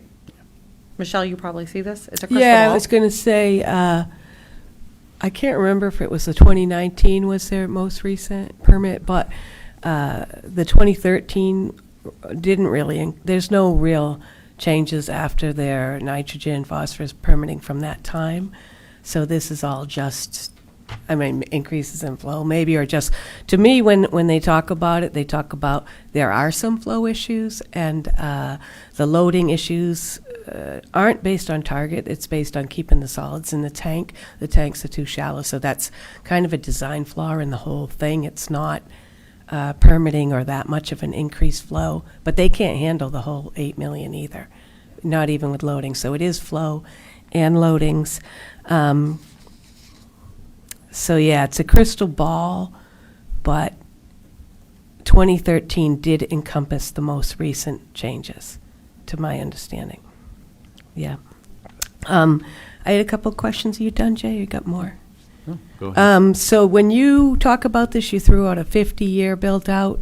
Is that what's really on the table? Ideally, we'd like to see something like that, but I don't know that we'll be able to get, 50, right? But Okay, I because mean, that is a question when it's very long. When people talk We about would it, like is to lo- it's see, complete- it's very long, but, we would like to see something at least at minimum 30.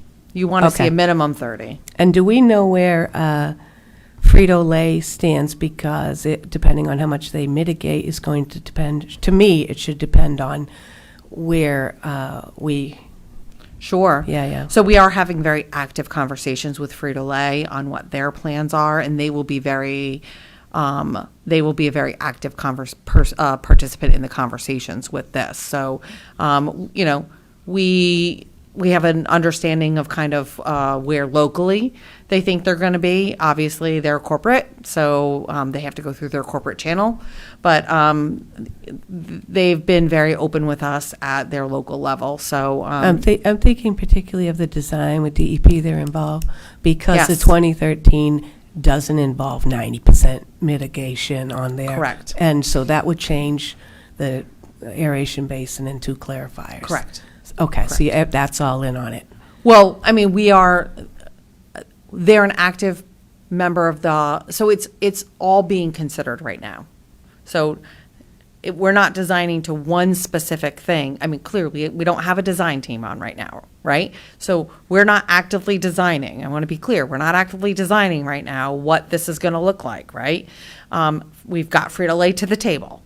They want to be an active contributor through the design process, and they're willing to share with us what they're looking at, what their thoughts are, what their potential expansion may look like, and I what. think I understand. So we're at the RFQ, we're going to get the qualifications, then we're going to do the capacity study, and the new Yes. Frito-Lay mitigation will be part of that. Yes. And that will affect the Yeah, design. yeah. So that makes sense.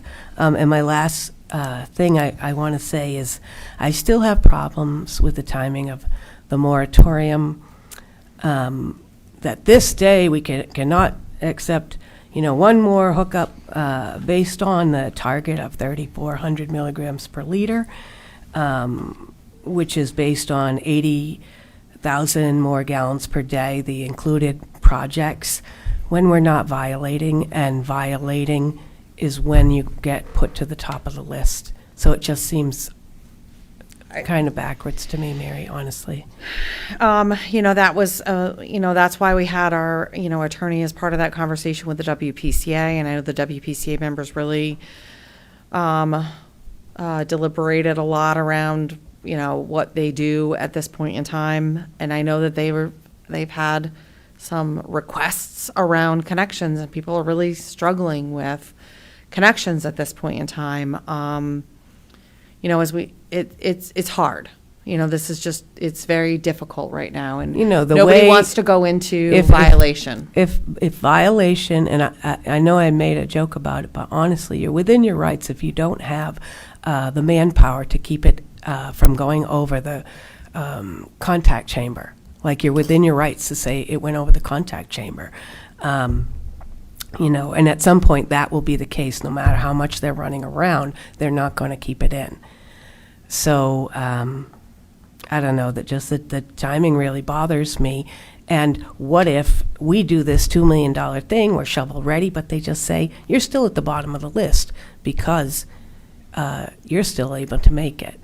And so with a complete moratorium, you know, you could be 10 years, 12 years with a complete moratorium until you get on that list. So I just have a little bit of an issue with it, honestly. Understood. But the big thing is, DEP still says we are an 8 million gallon per day plant. So everybody sees 8 million gallons, we're about 4.6 with the loading. You know, they won't redesignate it. That would have probably made a big difference. So yeah, all along, we get cut back. Maybe day one, it was 8 million gallons. 10 years down the road, you know, maybe we were 7 million, 20, you know, 6 million, you know, every incremental thing, every criteria that DEP throws on us, or the feds, EPA, whatever else, but that never gets thrown into this equation that we're dealing with now. So like Mary is saying, we're looking at 2035, but you throw this loading onto it, you know, but nobody wants to take that and address that particular situation. And other things with with all of this. I go there, there's a moratorium letter, and there's a list of entities who are approved, who've been approved to dump into the system. Frito-Lay is not on that list. They were here when they applied for their permit for their new addition. Everything got okayed. I asked for the letter from WPCA to Planning and Zoning that says that flow is acceptable, whatever. Nobody can find a particular letter, and Frito-Lay is not on that list. How can they not be? They're our biggest user, and basically that letter, whatever it is, you know, I'm sitting at the meeting at the WPCA, the attorney is sitting right there. The third time I brought it up, then she finally says, what's this about Frito-Lay? She wrote the damn letter. Why didn't she know about what was going on? You know, people wonder why I'm frustrated. We're paying big salaries to these people. Oh my God, it's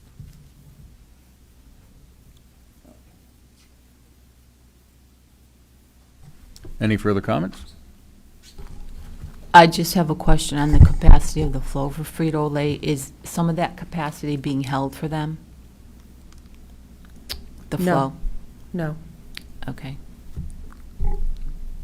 Because I did see a lawsuit that was actually by Shipman and Goodwin that you can't hold capacity or flow for somebody and deny other people. There was a lawsuit. I think it was filed in Hartford. That's what Ed's talking about, though. You're doing the upgrade, there's gonna be increased flow, and there's nobody's accounted for it, so it is odd.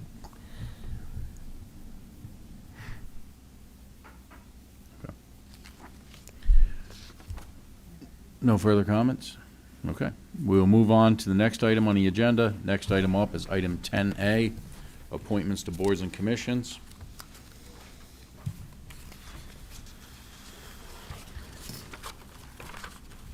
Amy Sterling is seeking reappointment to the Inland Wetlands and Watercourse Commission as an alternate member. Her term would run from September 1st, 2024 to August 30th, 2026. Ms. Sterling was previously interviewed by the Town Council on January 2nd, 2024. Therefore, we don't have to interview her again for the reappointment. Ms. Sterling has attended 5 out of 6 meetings since being appointed in January of 2024. The Inland Wetlands Watercourse Commission currently has one alternate member vacancy. Can I get a motion to reappoint Ms. Sterling? I'll make that motion. I'll second it. Motion was made by Mr. Grandelsky, seconded by Mr. Kurtula. Discussion? Seeing none, all those in favor say aye. Aye. Aye. Opposed? Abstentions? Motion carries.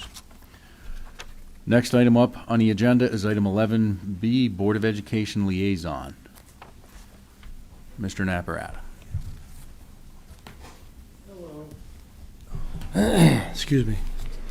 So, due to the late hour, I'm going to give you just a couple of highlights of what's been going on.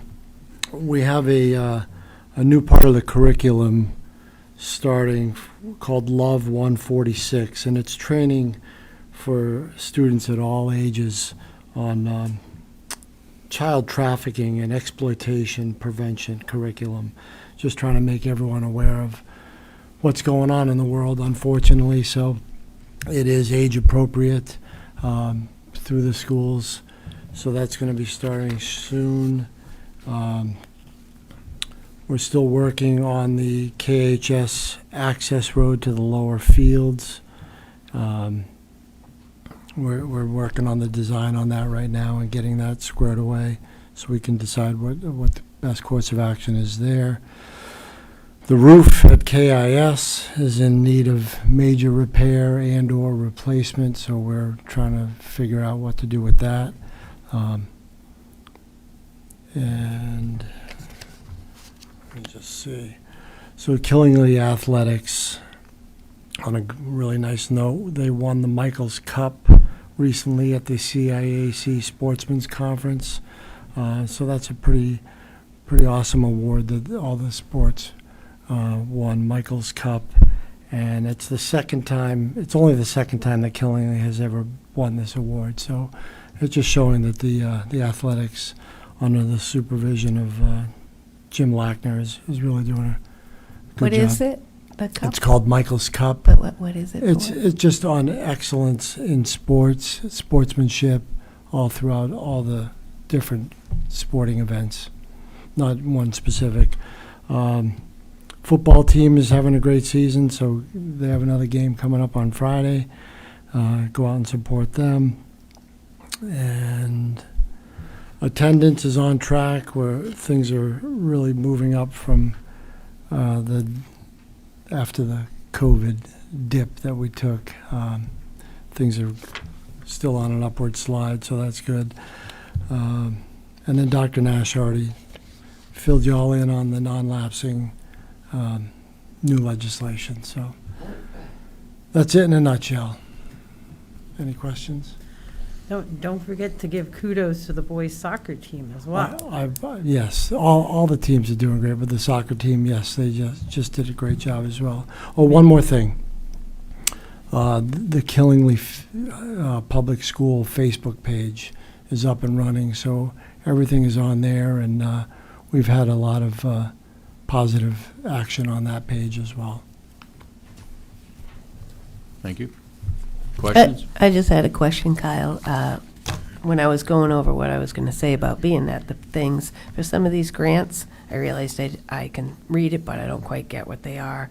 Title III grant, I can see, $67.97 for tutoring, so that I get. But then Title I-A, $76,000 grant, and it's kind of unclear, like, how will you use that money? So that is academic support learning opportunities are offered to enable children to master curriculum and meet core subjects. Is that all tutoring or training? I don't know specifically on those Suspend things. the rules and ask Dr. Nash. She may know for sure, of course. Do we have to suspend the rules? No, okay. All right, so Title I for Killingly pays for most of our kindergarten paras. Okay. And any of our first grade literacy tutors. Okay. And some of our math tutors for elementary schools. Okay, Yep. excellent. And then the other one was the CNA pathway, $44,000.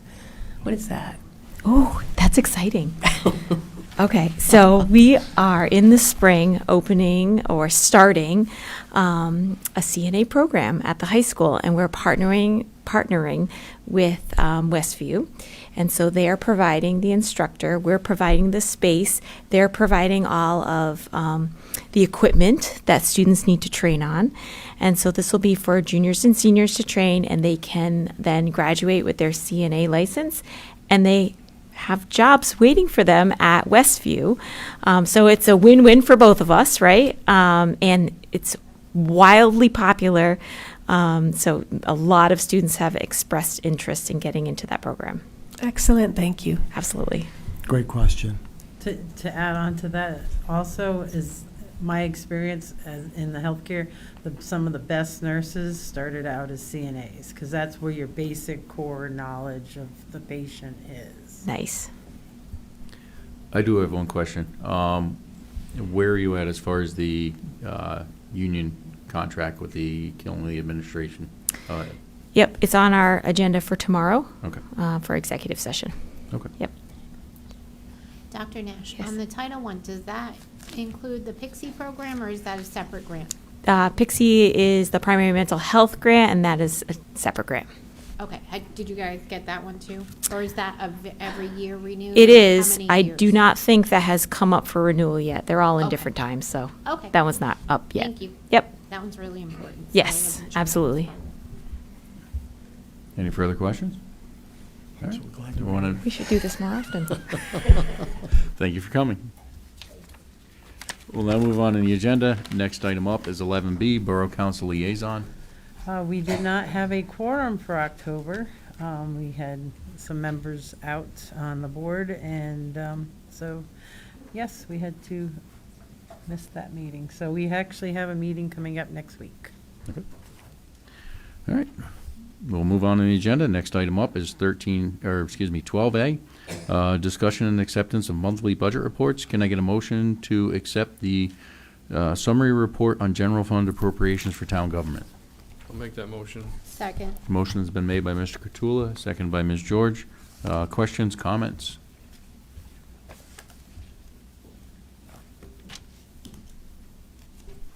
Seeing none, all those in favor say aye. Aye.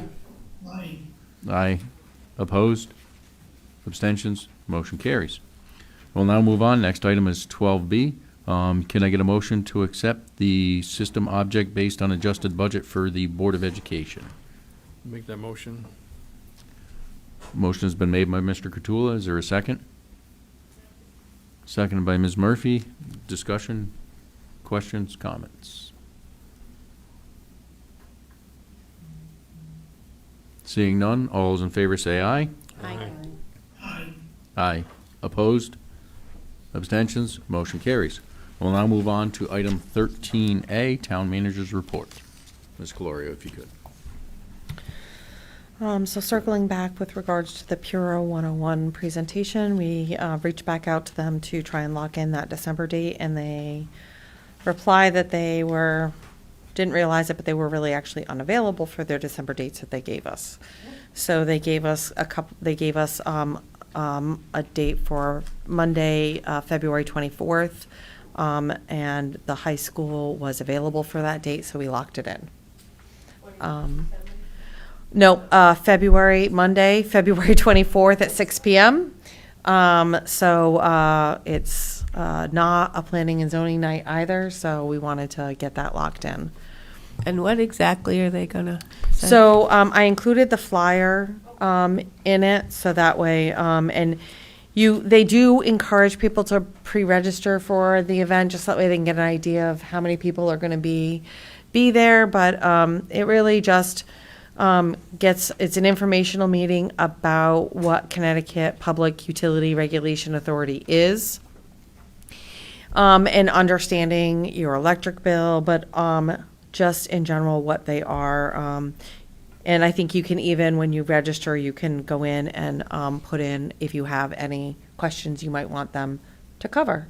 So gives an opportunity. Well, you're going to reach out to us. We will then provide those comments and questions to them. So you register to us, but we will forward that to them. so that way they can hopefully build it into their information. Sustainable CT, so we were certified as a Sustainable CT Bronze certification community back in 2020. We just did our recertification, and we were recertified for the bronze level again. And Jason and I are going to be going down tomorrow evening to receive that certification. And we will be adding to our plaque over here. So that really is just recognizing communities for their efforts in sustainability in a number of different features. It's not just environmental, it's also cultural, recognizing your history and heritage, improvements on brownfields. So there's a number of components that we've been working on. Jill St. Clair has been our primary point person that has been managing all of our sustainable CT efforts.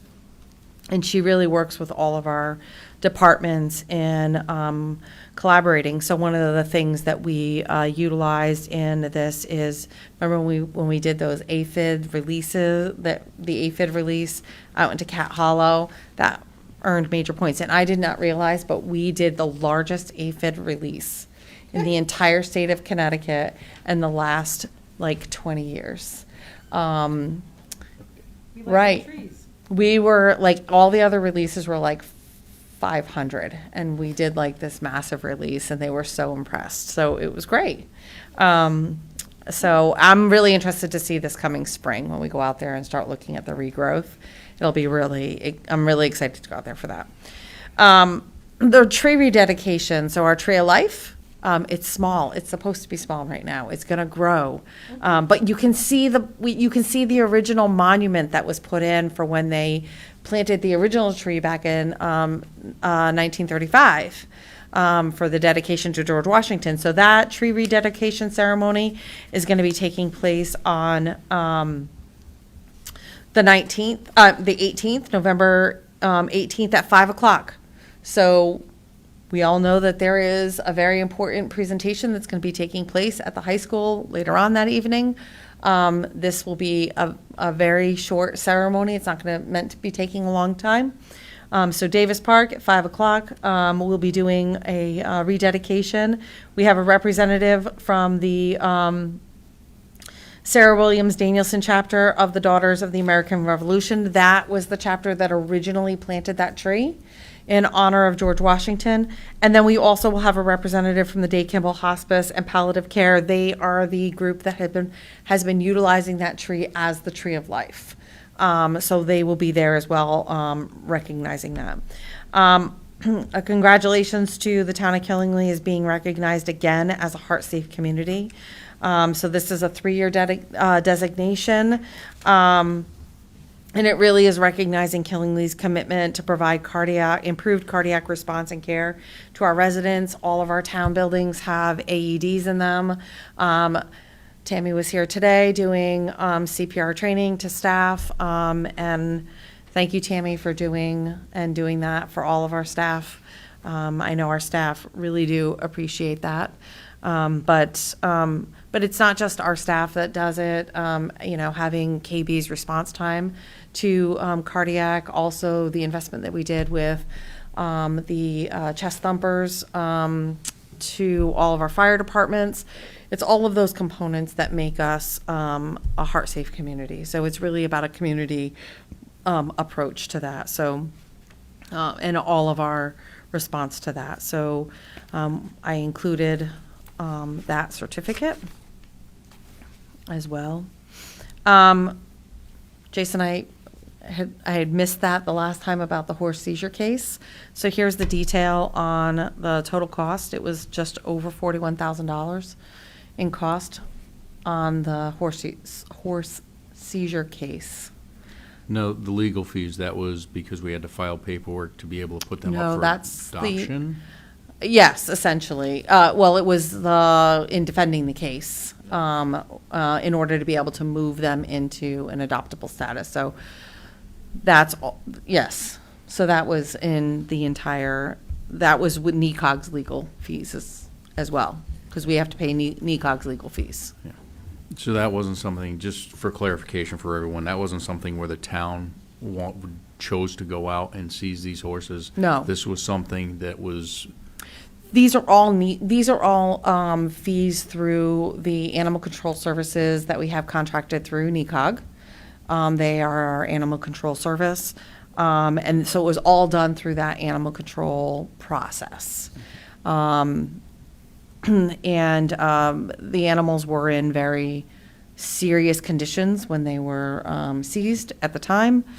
And unfortunately, it took a significant period of time to get to a point. And basically, the requirement is the animals, once they're seized, the animals have to be held until a judge orders that they're remanded to the custody of animal control. Once animal control receives true custody of the animals, then animal control, because they are the owner, they can put them out for adoption.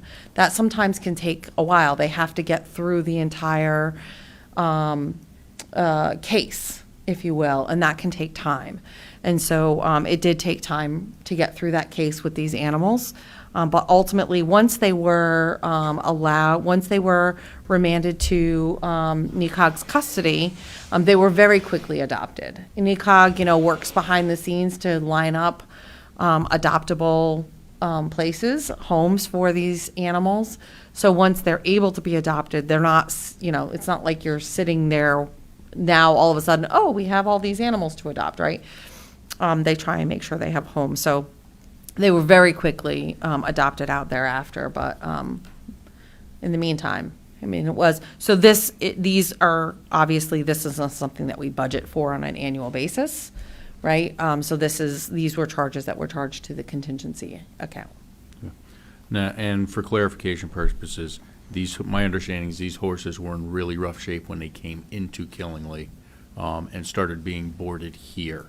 It isn't like someone here owned the horses and were neglecting their own horses. That is my understanding from the case. I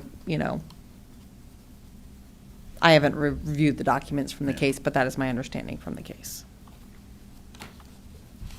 In regard to the animal thing, the entity that brought them in or owned them, are they prevented from owning anymore or coming, or is that still in the air? I believe that Cruelty to animals, or we still have cases and all of that? Is that? Yeah, I believe that, I haven't gone through what the judge's orders are. The judge usually puts through some remanded orders around timeframes in which a person can't own animals for whatever period of time. But, if they go out of jurisdiction or they, move to another area, what's the teeth, what's the enforcement, that it can get challenging around that. Is this confidential, or are these names out in the public, or how does that go? I believe it's part of a court case, so I'm sure it's probably it's on a court docket.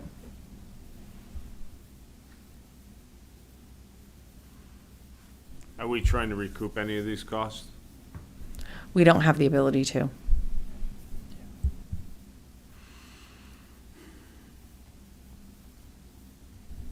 NECOG was trying to recoup them for us through the court process.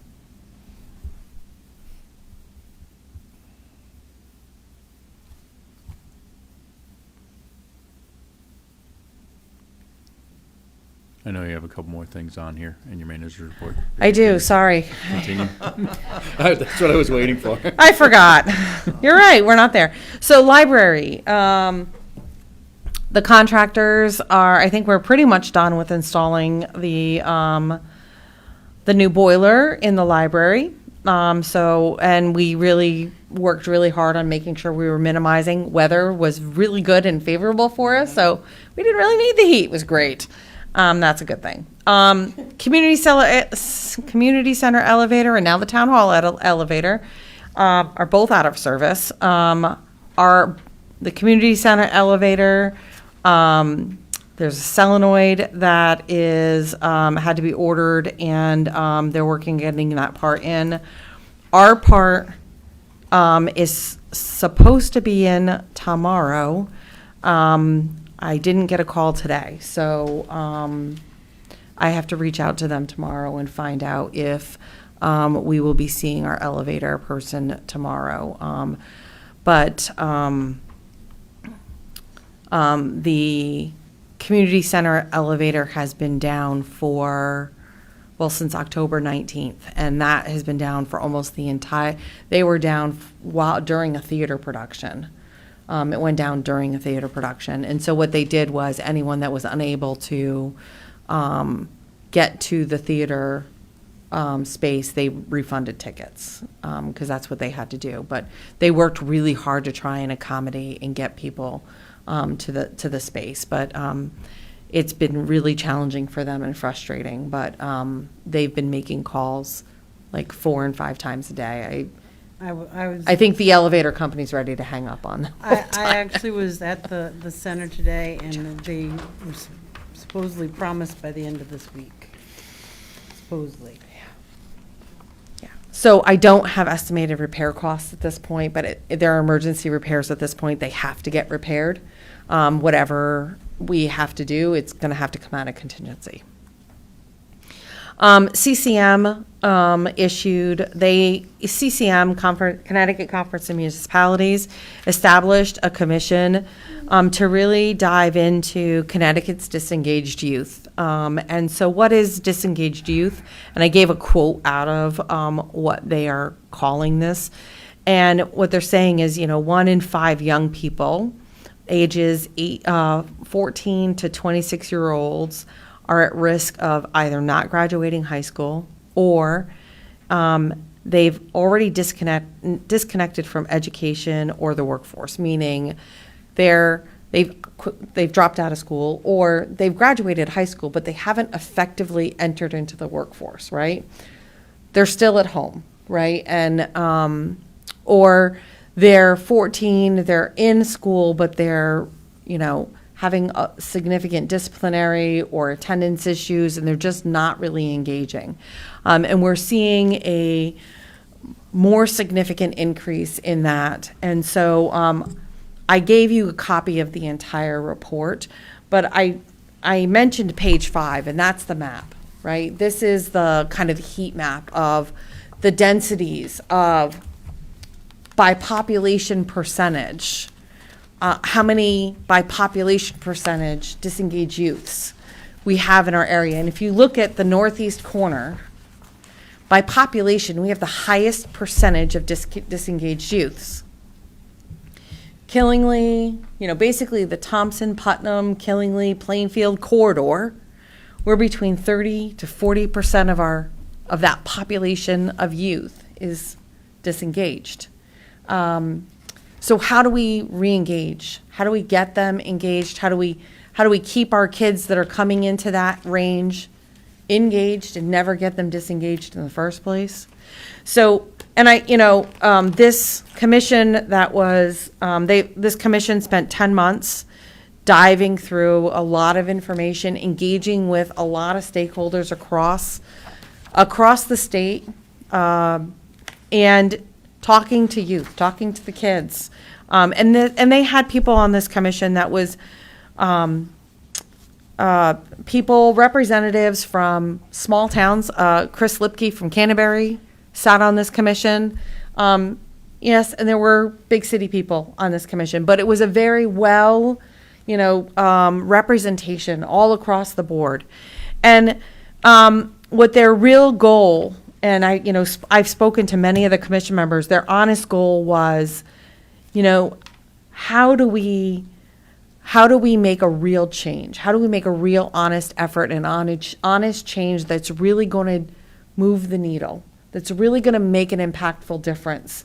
So we're no longer losing these kids, which is then making it harder for productive adults, right? We're losing a big gap of a big chunk of individuals that are eventually going to no longer be there in the workforce either. So CCM has made this, and you're going to see as you go through this document, there is a whole bunch of legislative actions that go from education through workforce through everything. So the CCM is making this as one of their primary legislative priorities in many of their legislative goals. And they're really trying to lay out what is the cost for every single component, right? What is the cost right now up front? What is the cost tomorrow? What is the cost 5 years from now? So they're trying to be transparent on what their ask actually is. You know, and one of the things that they're looking at is the ECS formula, which I've been harping about the ECS formula and how, you know, towns that are considered alliance districts have not seen a change in our ECS funding since 2012. This modifies that formula, but it modifies it looking at that population as well. So, you know, I think, you know, it's a really good, a very informative document. So I encourage everyone to read it. You know, I don't think everybody's going to agree with everything in there. I don't agree with everything in there, which is fine. But I think it has a lot of really good information as takeaways in different pieces that, you know, is just really informative. And I wanted you to understand probably a really key thing that may be coming up in legislation and may be referred to pretty frequently through legislation and in other avenues around is the 119K Commission is going to be referred to pretty frequently. And that's what that is, and that's what this document is the 119K Commission. And then early voting. So early voting, so we had early voting from October 21st through November 3rd. We had 3,085 early voters that participated in early voting. Preliminary payroll costs for staffing the polls for early voting is roughly $28,854. The town received a state grant in the amount of $4,500 to offset payroll costs for that.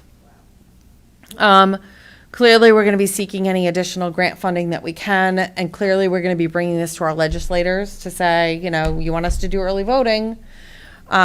Here's the costs associated with early voting. One of the other components with many of the legislative priorities that are coming out is, you know, early voting, fine, but can we reduce the number of days? That was it was very taxing on our poll workers to staff that many days. The first weekend that they did they had the early voting, I think Saturday they had 20 people. Sunday, I think they had maybe 10 or 15 people that came in through the day. It was very long days for that few people that came in, right? And everybody wants to make polling convenient for people, but it was just, we don't have a really deep bench, if you will, for people that are trained. You can't just pluck somebody off the street and stick them at a polling location, right? Like there's training that has to go through that. And we are all collectively and talking to a lot of the other municipal leaders. Many of them are requesting our legislators to bring it down to at the most 1 week, if not 3 days. Is a lot of the time periods that are being batted around early voting. But I suspect I'll be giving those numbers out to a lot of our legislators for how much funding we've expended for early voting. It's a lot of money. And the amount of same-day voters that it didn't do anything to really reduce. I don't think I've ever seen that many same-day voters. Yeah, I didn't grab that number from Janice and Pam. The line was like to the door all day long, I Yeah. guess, so it was.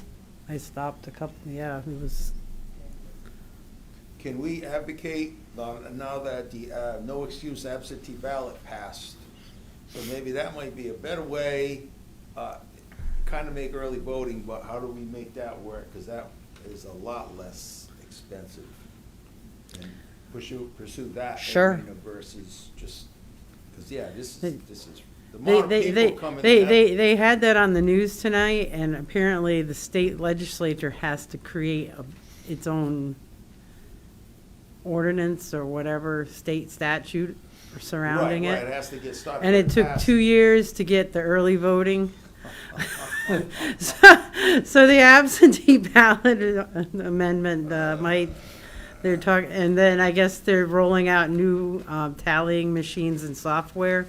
So they don't really want to throw another, Well, we gotta advocate Log on somehow that to get fire. these costs down. This is just. I mean, I would strongly, if, you know, if there's a way to advocate for even a shorter time frame, you know, we never, aside from the very first day at 10 o'clock when we opened, and even then, the line went to as far as the elevator. We never really had a line for early voting. It was steady, you know, but if we had 3 people out the door, that would have been a lot. We never really had a line here. It was steady. It was a flow. It ebbed, but we never really had a line here. First thing in the morning, maybe at 10 o'clock, because a lot of people saw that the building opened at 8 o'clock, and they assumed that early voting also started at 8 o'clock because the building opened at 8, so they would get here. But beyond that, that was about the only time. So if you can advocate for fewer days, you know, because it was really long on the poll workers. Like, by the end of it, they were pretty frazzled by the end of it, and then to have to go through an entire day of election day, that was a really tough press on them. So I think that's everything I've got. And just so you know, I will be unavailable on Thursday. I do have to I will be out for a personal reason. Thank you. Any questions, comments about the town manager's report? Seeing none, we'll move on to 13B, WPCA moratorium update. I think we covered it. Are there any There's one other? item that I didn't pursue. We've had some issues where they had zoning board of appeals allow an in-law apartment to a building that's on the sewer line. How does that affect, that's an additional increase in flow, so they allowed it, but with the increase in flow, because it's an additional bedroom, under health department rules, that requires an increase in your septic system. I brought this to the sewer commission. That question fell on deaf ears, like almost everything else that I asked down there. So I don't know how that gets enforced, or is that through the building inspector's office? That's 70 more gallons a day. So, no, but what his point is, if you allow it all the time and your limit is 80,000 gallons per day, eventually you could add 5,000 gallons. Yeah, but there's a moratorium, so that's the. Right, no, that, I'm supporting your point, We're not Ed. invoking it across the board, 100%, then we don't have anything at all, let everybody come in. Yeah. There have been denials of building Well, right, on some of that, but I mean, this is something that, it is increasing so we gotta handle that somehow better, or whatever. Let me check into it. I'm just, they said there's a lot of nuances with this, and I understand that, but, how do we? Let me check into it. I don't I've know got right one now. last one. Or Do you the want to same go, thing, if you're Jason? putting All right. an addition onto your house, you're on the sewer line, it's an additional bedroom, the same type of thing. Who is the entity that says no? So the in-law apartment thing with ZBA is something that has occurred. These other things are scenarios that you're asking about that haven't taken place yet or have I taken. really don't know, I'm just out there that, So you're asking these Yeah, questions as scenarios? that too, yes. That's what you're asking? I'm just trying to decipher well- whether or not these are scenarios that are taking place right now, and I need to flush out actions. Like, is there a location, like an address that I need to ask about? I don't have that in front of me, but Get it to me. that's. Just get it to That me was tomorrow. one, it's going the next step. Well, you said ZBA, so if I look at the ZBA agenda, there's something on there. Right. Okay, That's that's fine, I'll go to there. And then I go to the next step, if someone's putting a bedroom addition on, But that's a hypothetical. I know who it is. It's the guy who wanted to buy that property in the back. Pleasant View Drive. Yes, it's that same guy who wanted to get. Oh, yeah, oh. Yeah. Oh. But that's, Okay, got it. All right, so figure I it just out. had one quick question. Do you know historically, have we ever been charged a fine for violation, or were we ever under consent order with a large fee? To my knowledge, I don't know that we've ever had an actual fine. But when I was here as a finance director, I don't remember having an actual fine. Before then, I can't speak to. So I would have to dig, maybe I'd have to talk to Dave Cap. He might have a better understanding of that. So, I don't recall when we've had to pay large amounts for the nitrogen credits. We did have to pay large amounts for nitrogen credits. But beyond that, I don't recall any large amounts for fines. So, all right. That's fine. Yeah, no, she agrees. Anything further? Seeing nothing further, we'll move on to item 14A, unfinished business for town council action, town manager's evaluation. Ms. Calori, did you have time to review the email? Briefly, I will say. So I got it late last night. I didn't get a chance to really start looking at it until like 5 o'clock tonight. So I did get a chance to briefly review it. Okay. Would you like to have it continued for discussion, or? No, I'm fine with you guys discussing it tonight if you want. I mean, I welcome all of the comments that I received. I will further go through them in greater detail, and, reach out to you if I have any additional questions on any of them. And, I appreciate having as many comments. I really do. I appreciate all of the comments. There's a lot more comments this time around, which is great. It gives me a lot more direction and guidance. I appreciate that. And I, look to, improve as, for next year and do better. So, yeah, I really appreciate that.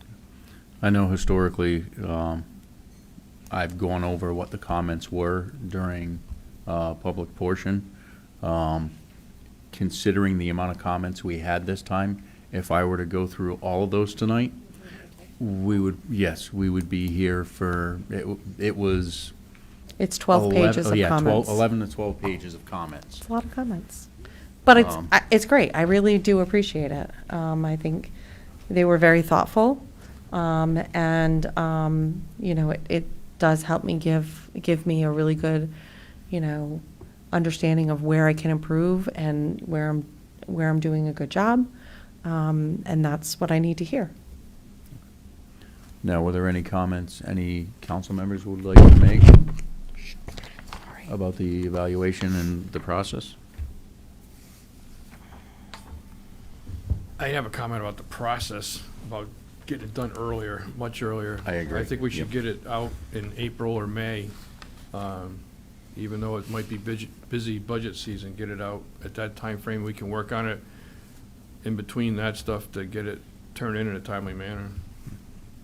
And I would have no problem seeing it come out even in March, but not have a quick turnaround deadline. Yeah. Give us time to do it, because like you said, we have budget going on, we have other meetings we all go to as well.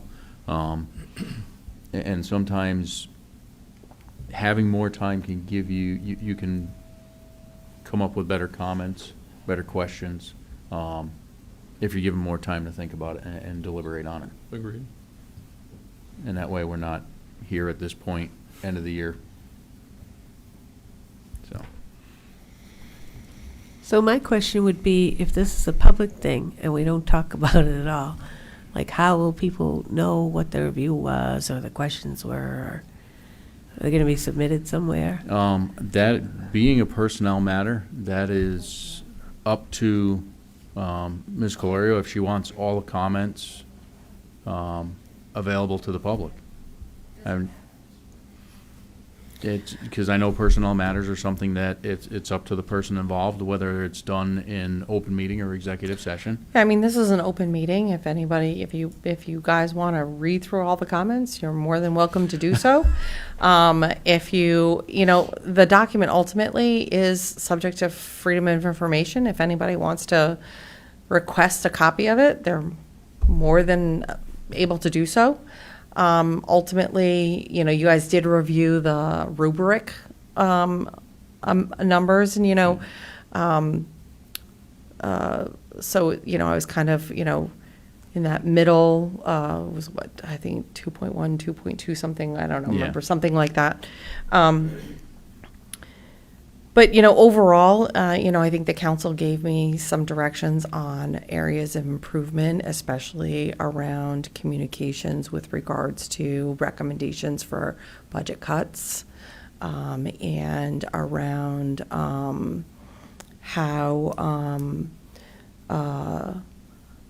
interactions with the council as it relates to staff and other boards and commissions, right?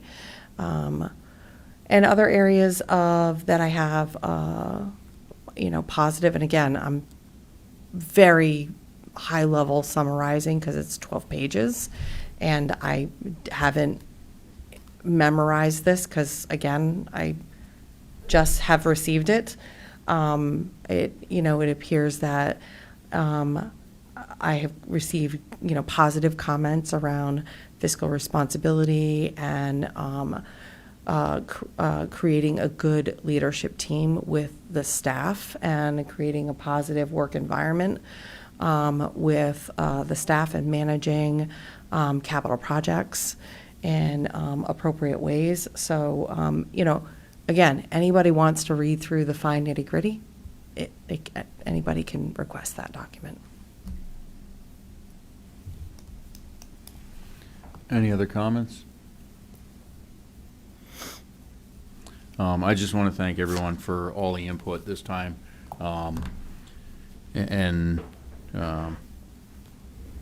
Just having those comments, it's huge for feedback for anyone who's getting any kind of evaluation. It's one thing to rate somebody on a scale with numbers, but without any kind of feedback, positive or negative, on how you rated them, it makes it hard to know what areas they need to improve in what ways. Because you could have one certain topic where you think that someone needs improvement, but without explaining, that one question could cover a multitude of things, and without further explanation, it becomes difficult to evaluate off of that. And I just want to thank everyone for all the time that they put into doing the evaluations. I want to thank the town manager for being patient for us getting it back to her.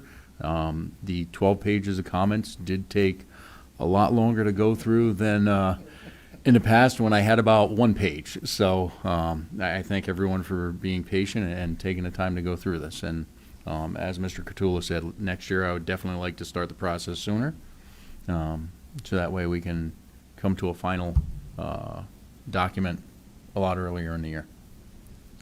So what's the next step for Mary's after she's been evaluated? Usually and you get an eval at work, there's discussion of, you know, salary increases or whatever. That is something we could bring before fiscal, or we could do at the, because there's nothing as far as any kind of raise in the current agenda. That's usually handled at the next council Yeah. meeting. Yep. Usually I ask the council chair if based on the evaluation. So if you want me to add that to the next agenda, I would put that on the next agenda.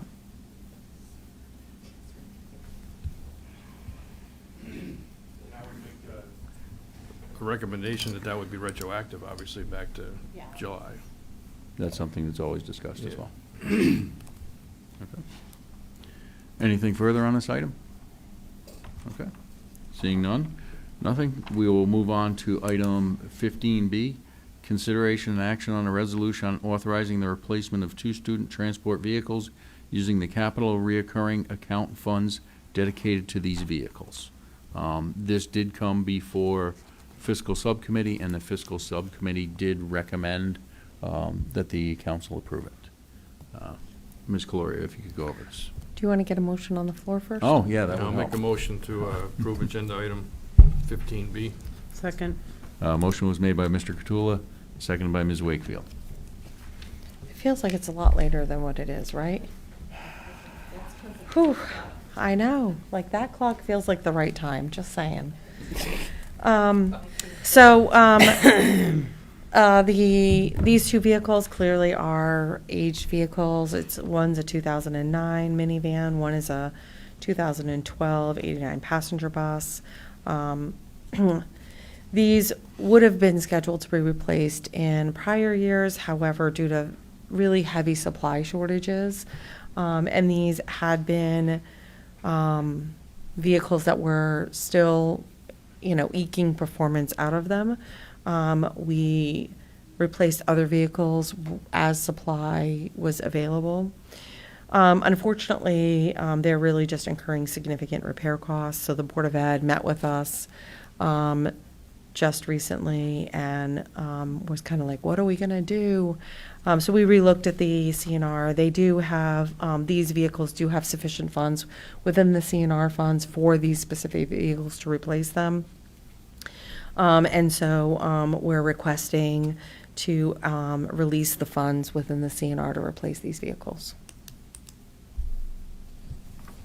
Thank you. During fiscal, I did make a comment. The vehicle it's actually going to replace the Town and Country minivan. It is a vehicle I'm very familiar with, one of the fleets I do work for.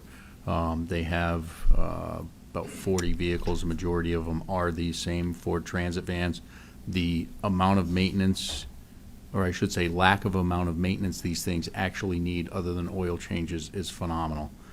We're seeing average of 80 to 100,000 miles before it needs its first brake job. So I definitely feel this was a good choice of a vehicle to use to replace that. Any comments? Seeing none, all those in favor say aye. Aye. Aye. Aye. Aye. Opposed? Abstentions? Motion carries. Mr. Anderson, I would recommend that the council consider going to an executive session prior to item C. Yep, okay. I was going to make that recommendation as well. I will entertain a motion to move into executive session to discuss item 17A with the town council and the town manager. And do we have the town attorney coming remote or no? We don't. Okay. We need to. I do have her on road. I can SOS. Okay, all right. I'll make So that motion. Yep, and I'll that make- would, Is it including And that finance will- director? Jen? and that would be to do this now ahead of item 15C. 15C. So That'll we be a have motion I made. Motion from Mr. Catula, is there a second? Second. Second by Ms. Wakefield, discussion. All those in favor say aye. Aye. Aye. Opposed?